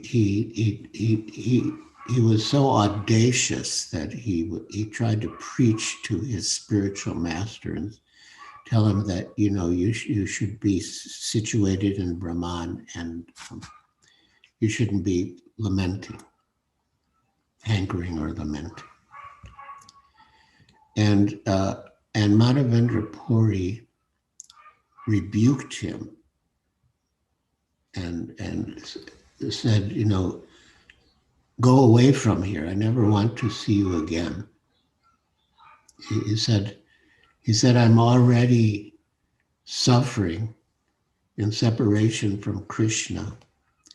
And now this foolish rascal has come to instruct me about Brahman. So he rejected him. And on the other hand, he bestowed upon Ishwara Puri a pure love of God. By the mercy of Madhavendra Puri, Ishwara Puri became a great lover of God. And he became so exalted that Sri Chaitanya Mahaprabhu accepted him as his spiritual master. And Chaitanya Charitamrita explains, Srila Prabhupada explains that that by these 2 examples, Madhavendra Puri showed, what is the result of serving the spiritual master and pleasing the spiritual master, and what is the result of displeasing him. And the result of displeasing him was this Ramchandra Puri became a fault finder. And Eventually, he went to Jagannath Puri and he even found fault with Chaitanya Mahaprabhu for overeating.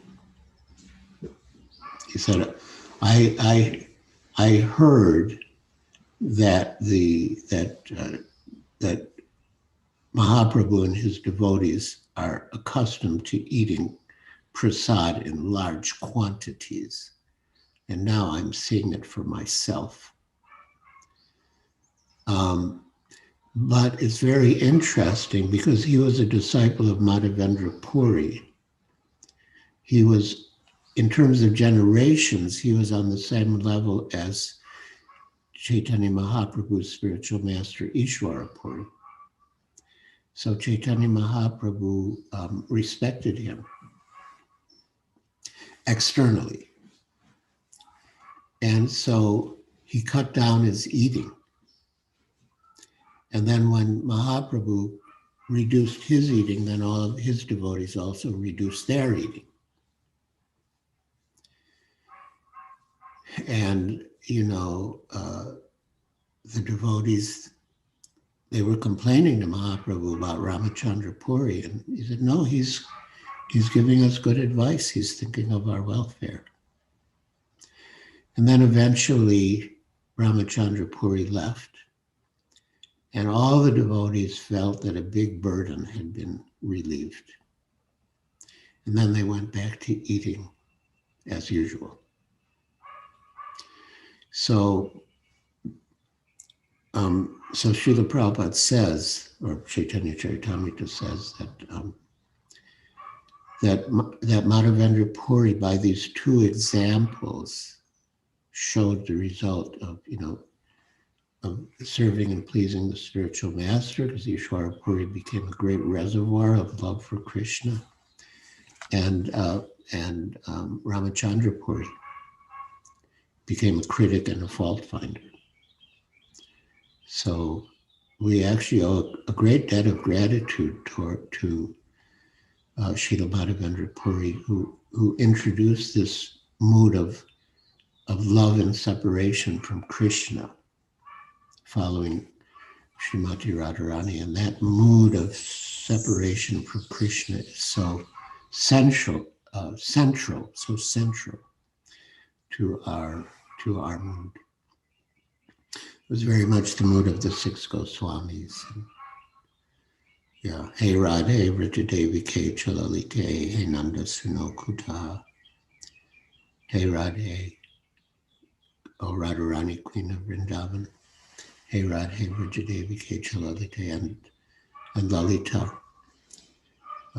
Where are you? Are you on the banks of the Yamuna, or are you at Govardhan Hill? These were their moods in executing Krishna consciousness. That's the mood of separation. Very important. Thank you so much, Maharaj. Thank you very much. Thank you, Maharaj. We have a question from Vangalia on the chat room. He's saying, how can he protect himself and his family in the temple? How do I associate with devotees? I know I have to be respectful and keep my distance. But there is this one Mataji, once I met her in temple, I am completely broken. Keeping distance is not protecting me. Please, how do I protect myself and my body and my family? Wait, is this in the chat? Yes, Maharaj. Okay, let me see it, because The last one, the last post in chat room.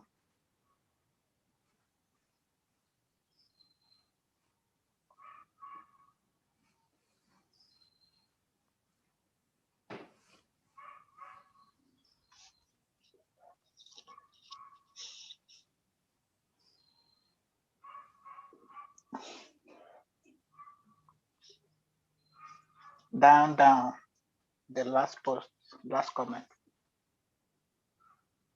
Oh, Vangalia. please, can you explain the bond between devotees compared to that between non-devotees? Is that the one? No, it's not. The last post, down, extreme down. I'm not going, I can't get any further down.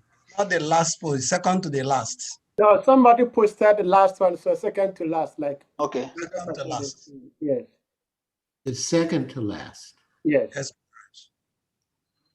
Oh, okay. Oh, okay, okay, okay, okay. This is good. This is good. So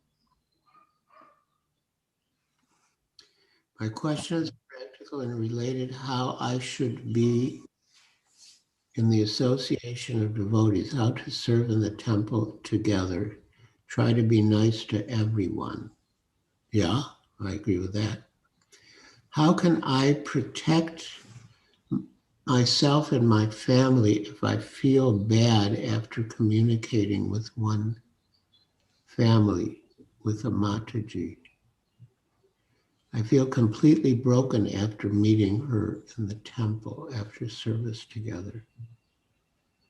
After such meetings, I need time to recover physically and even emotionally.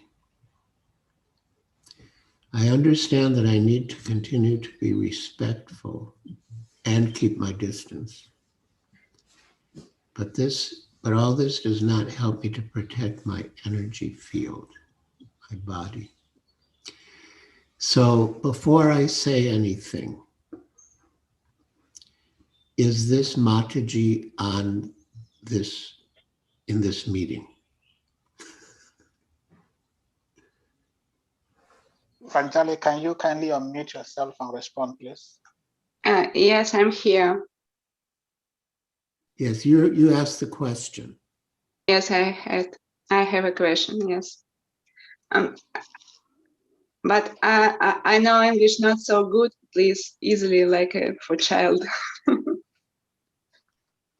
Okay, but the Mataji who hurt you and broke you, is that Mataji on this, in this meeting? No, she doesn't know about this meeting. Okay. All right. So,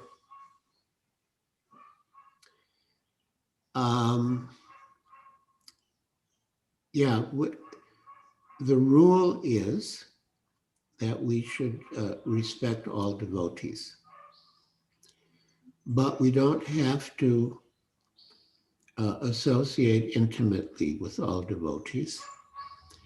And to the contrary, there are some devotees that we should avoid,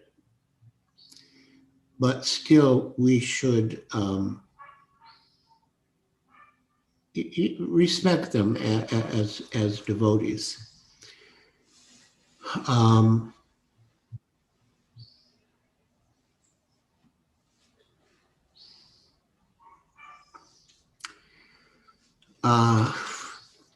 So when you go to the temple, so there's a chance that this other devotee who hurt you might be there. That's difficult. That's difficult. Well, did you ever tell that devotee how she affected you? Really no, because I think she knows about this, but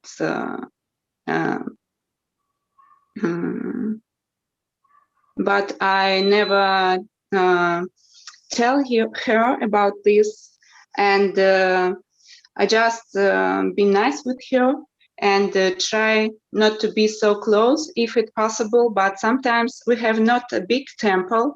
Yatra is not, it's small, about 20 people. And of course we have service together, and sometimes she hurts me, but I don't know how it works. It is like I don't know, I can explain it physically.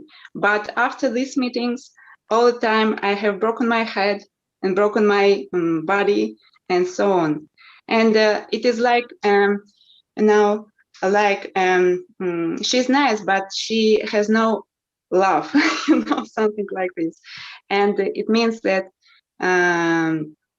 it is not only me. She does these things with even with the other devotees, and they are complete to her. How to this word complain or what? Complain. And, yes, complain. Yes, and I really don't know. Okay, maybe that's why it works. I don't know. And but maybe you can explain me and other devotees, because it happens usually in the temple. I think I'm not alone with this. You know. So what temple are you part of? I'm in Germany, near Wiesbaden, Harina Madesh. Here, Mother Dina Sharana, this GBC, you know. Oh yeah. Mm-hmm. So do you think that she could like speak to that devotee and help that devotee to improve her behavior and character? Because it seems that that devotee needs some guidance and some correction from some superior. Sometimes I ask Mother Dina Sharna to just to know about the situation in Yatra, because she doesn't know about details, you know. And of course she takes care about this, but you know, she can control every time this. Yeah.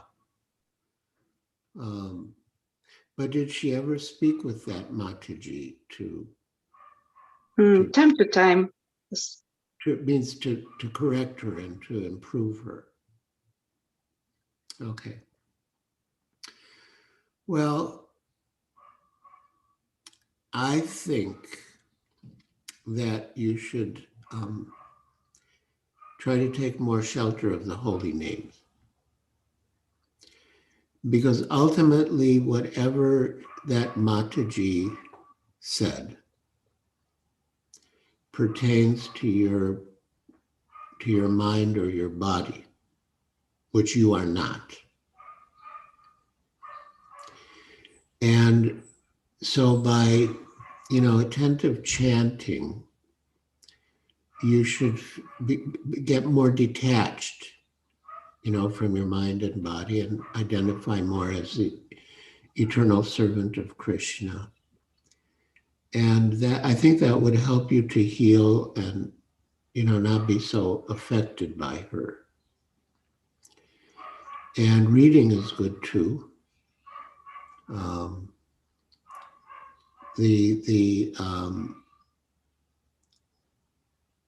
guess 13th chapter of the Bhagavad Gita discusses the process of knowledge. And it begins amanitvam adambitvam, which means that one should be free from false pride, and humble. So I think that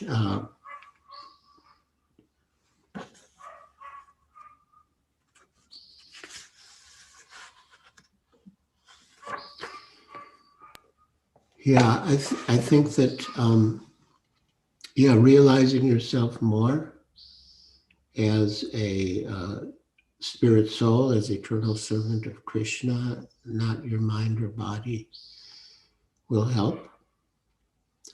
Are you initiated?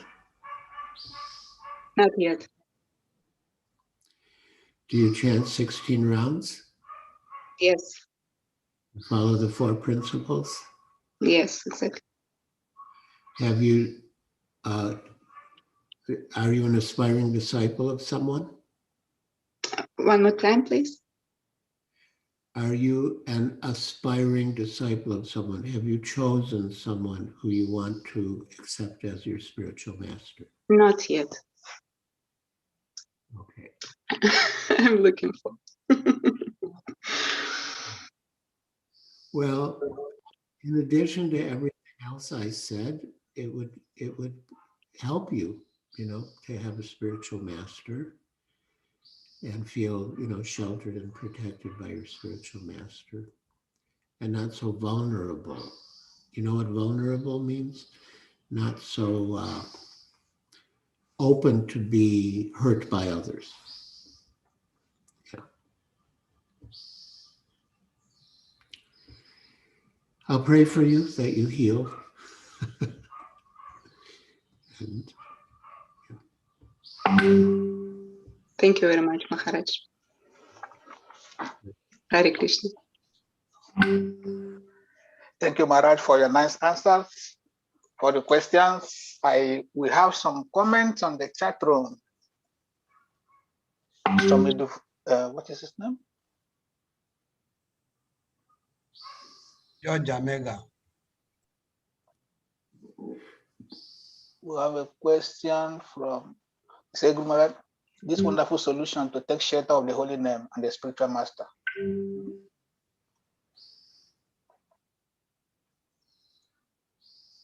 Subhadra Sundari, is saying, all glory to Srila Prabhupada.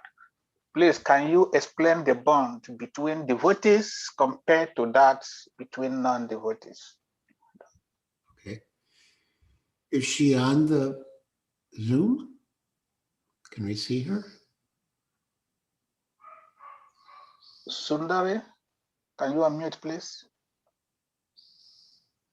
Subhadra Sundari. If you are still here, mute your mic, please. I want to see her. Anyway, I can answer.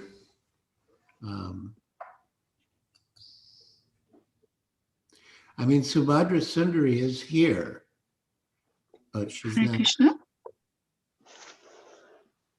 Hare Hare Krishna. Krishna. Can you please put your camera, Maharaj?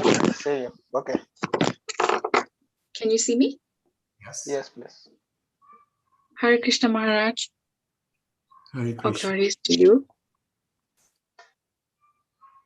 So, yes, my question is, can you explain the bond between that of devotees and that of non-devotees? yes. Well, the basic bond between non-devotees is sense gratification. And the basic bond between devotees is Krishna consciousness, devotional service.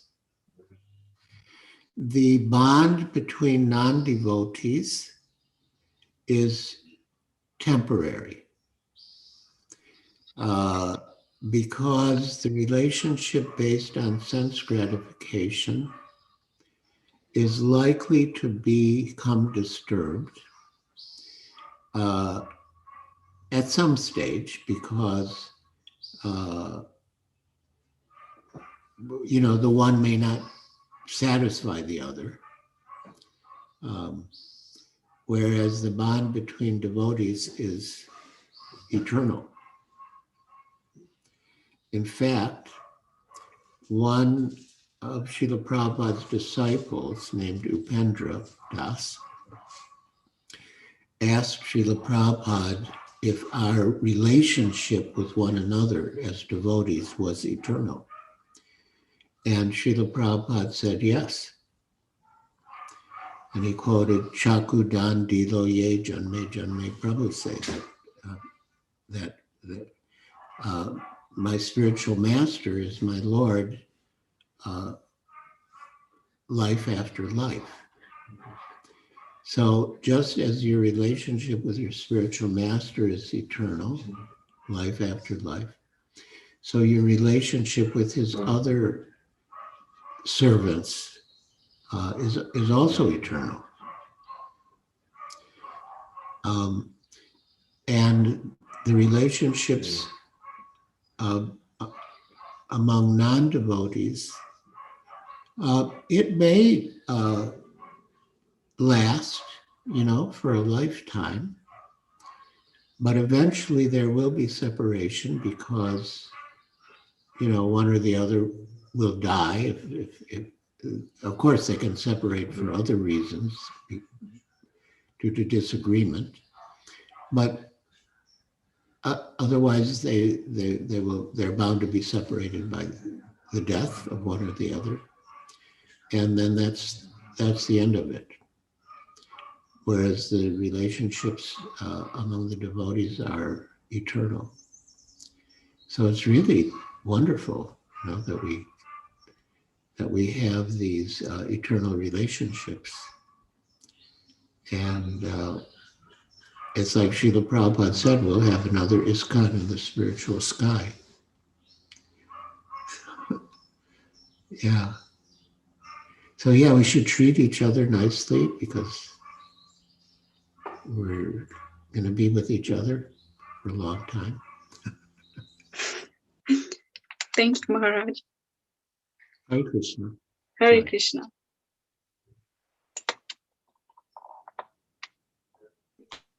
Maharaj, we have one more question from George Omega. Let me see.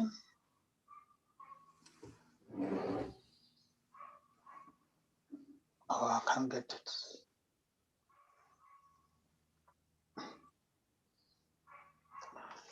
Okay, I will take it from here.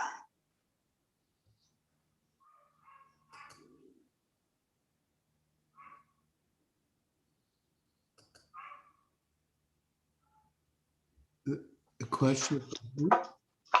Yeah, we have a question. Send it. I'm looking for it.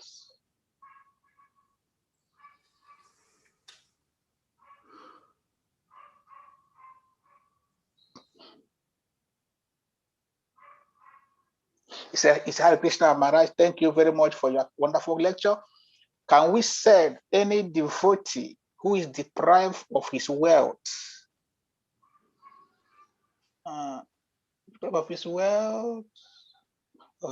trying to copy the question.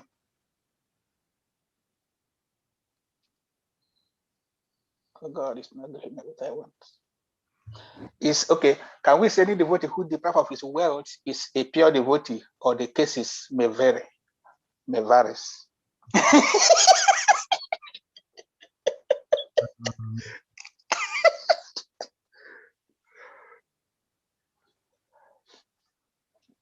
Well, I don't think we can say that. Well, it depends how you define pure devotee. Pure devotee is one who attracts the mercy of Krishna to come and take his wealth away.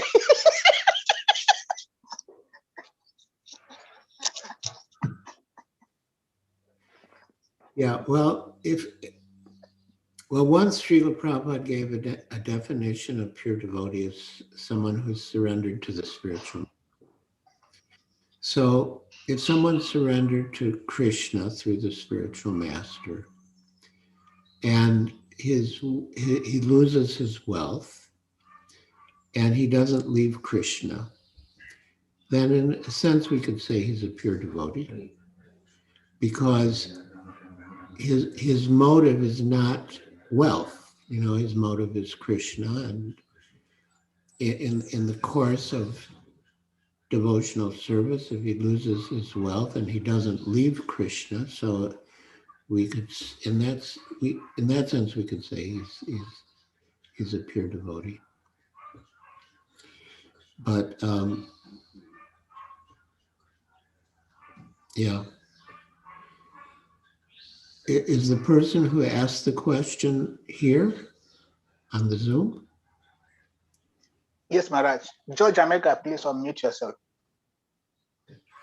and put on your camera. Yeah. I'm here, but my voice is choked. That's why, man. Okay, Maharaj, his voice is down. He's sick. Yes. He can't speak. Hare Krishna. No, but was your question answered? His question is that he's the one who asked if Krishna take one's wealth, if the person is a pure devotee, but he himself cannot speak because his voice is not good to speak. He's a bit sick. No, Maharaj was asking him if he feels his question has been answered. Okay, okay. George. Yeah, Maharaj. Yeah, I'm okay, but only that I don't know how to differentiate between them because practically I don't see the life outside there, but I only see them as a devotees.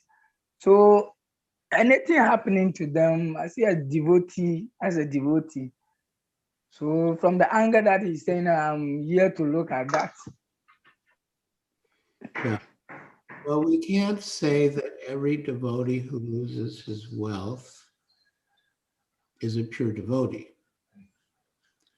But if they lose their wealth and stay with Krishna, then, as I mentioned, in a sense, they're pure devotees because they're not leaving Krishna to try to pursue wealth.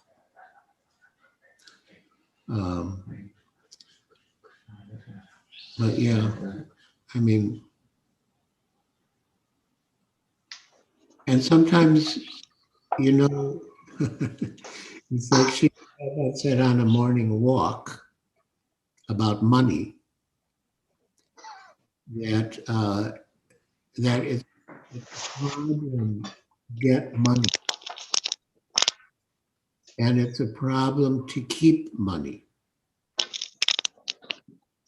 And when you lose the money, that's another problem. So, you know, money, Lakshmi, Chanchala, she's very fickle. Sometimes she comes and sometimes she goes. So, yeah, we can't really judge whether someone's a pure devotee or not by whether they're getting, you know, in a way, you could think, well, if someone's getting a lot of Lakshmi, then he's a pure devotee because Krishna's entrusting him with a lot of Lakshmi. He's not afraid the devotee will go away. So,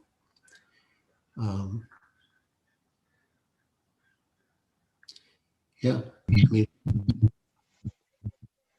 the money is the honey, but that's when we use it in Krishna's service. If we don't use it in Krishna's service, then it's a burden that will bring us down.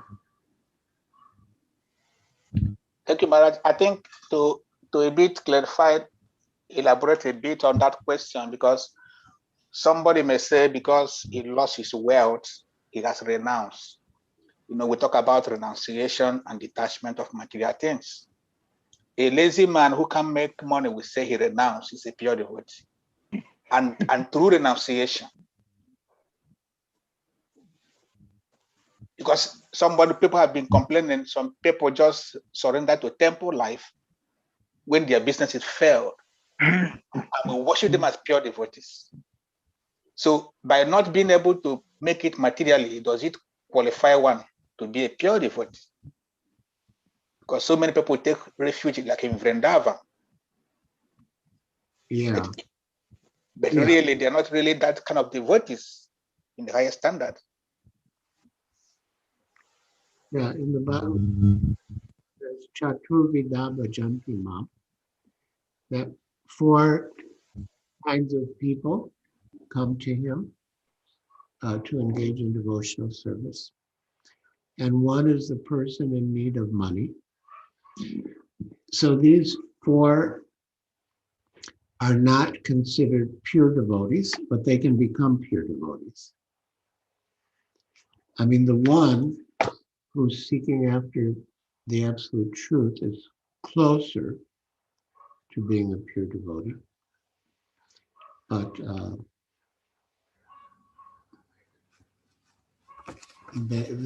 yeah, but if they have the association of pure devotees, they can become pure devotees.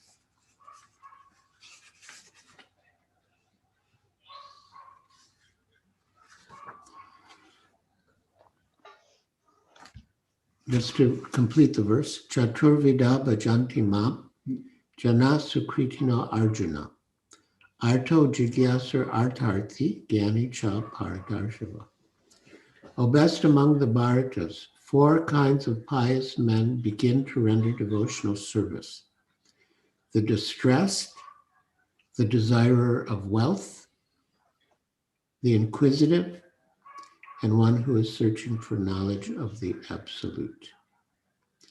So because they come to Krishna, they're considered pious, Sukritina, considered pious. And they may come because artharthi, they desire material gain. So they're not pure devotees, but they can become pure devotees by association of pure devotees. Thank you, Maharaj. We have one more question from Malati Dasi. Malati Dasi, please unmute. Hare Krishna Guru Maharaj, please accept my humble obeisances. All glories to Srila Prabhupada, all glories to your divine grace. Guru Maharaj, this question was always in my mind actually, that when one goes to the spiritual world, he never comes back.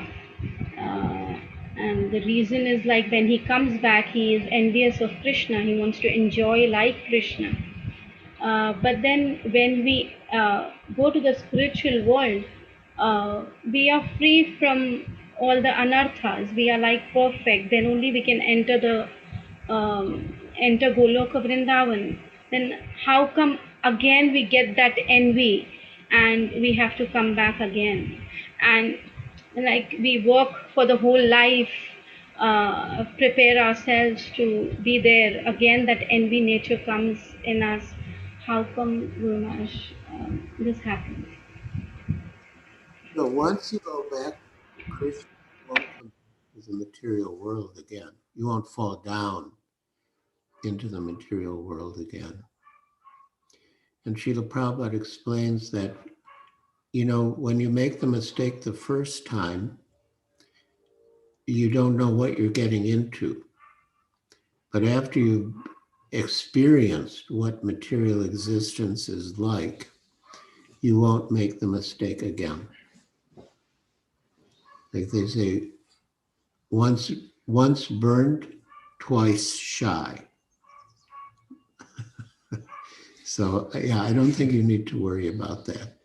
You can worry about getting back to Godhead, but you don't need to worry that once you're there, you'll fall down again. Yes, not at all a worry, Maharaj. Wherever you are, I have to be there. Thank you very much.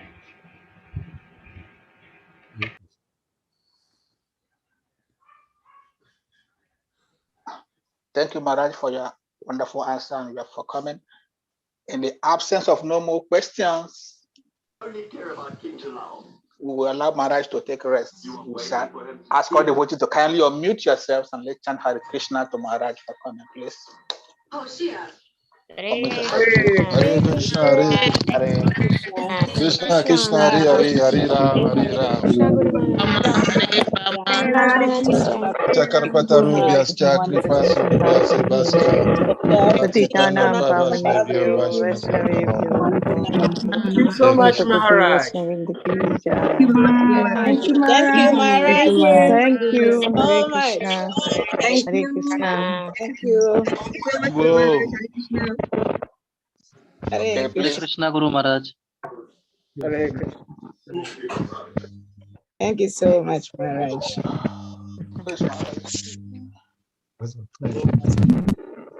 Please hold on because Maharaj will still want to say something, please.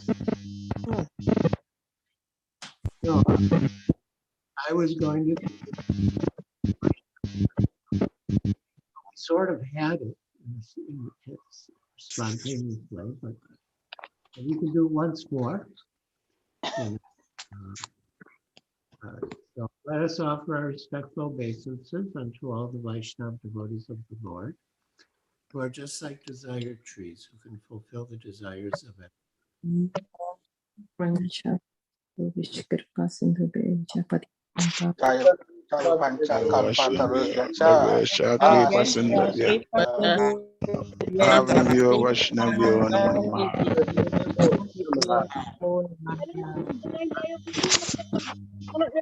His Holiness Giriraj Maharaj ki.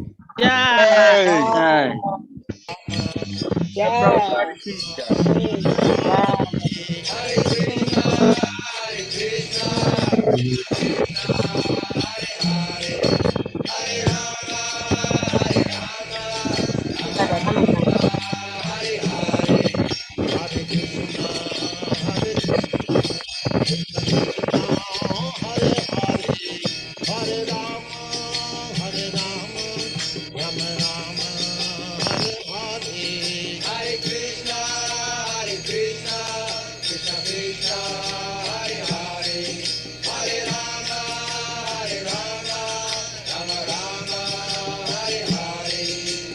Krishna, Krishna Krishna, Hare Hare.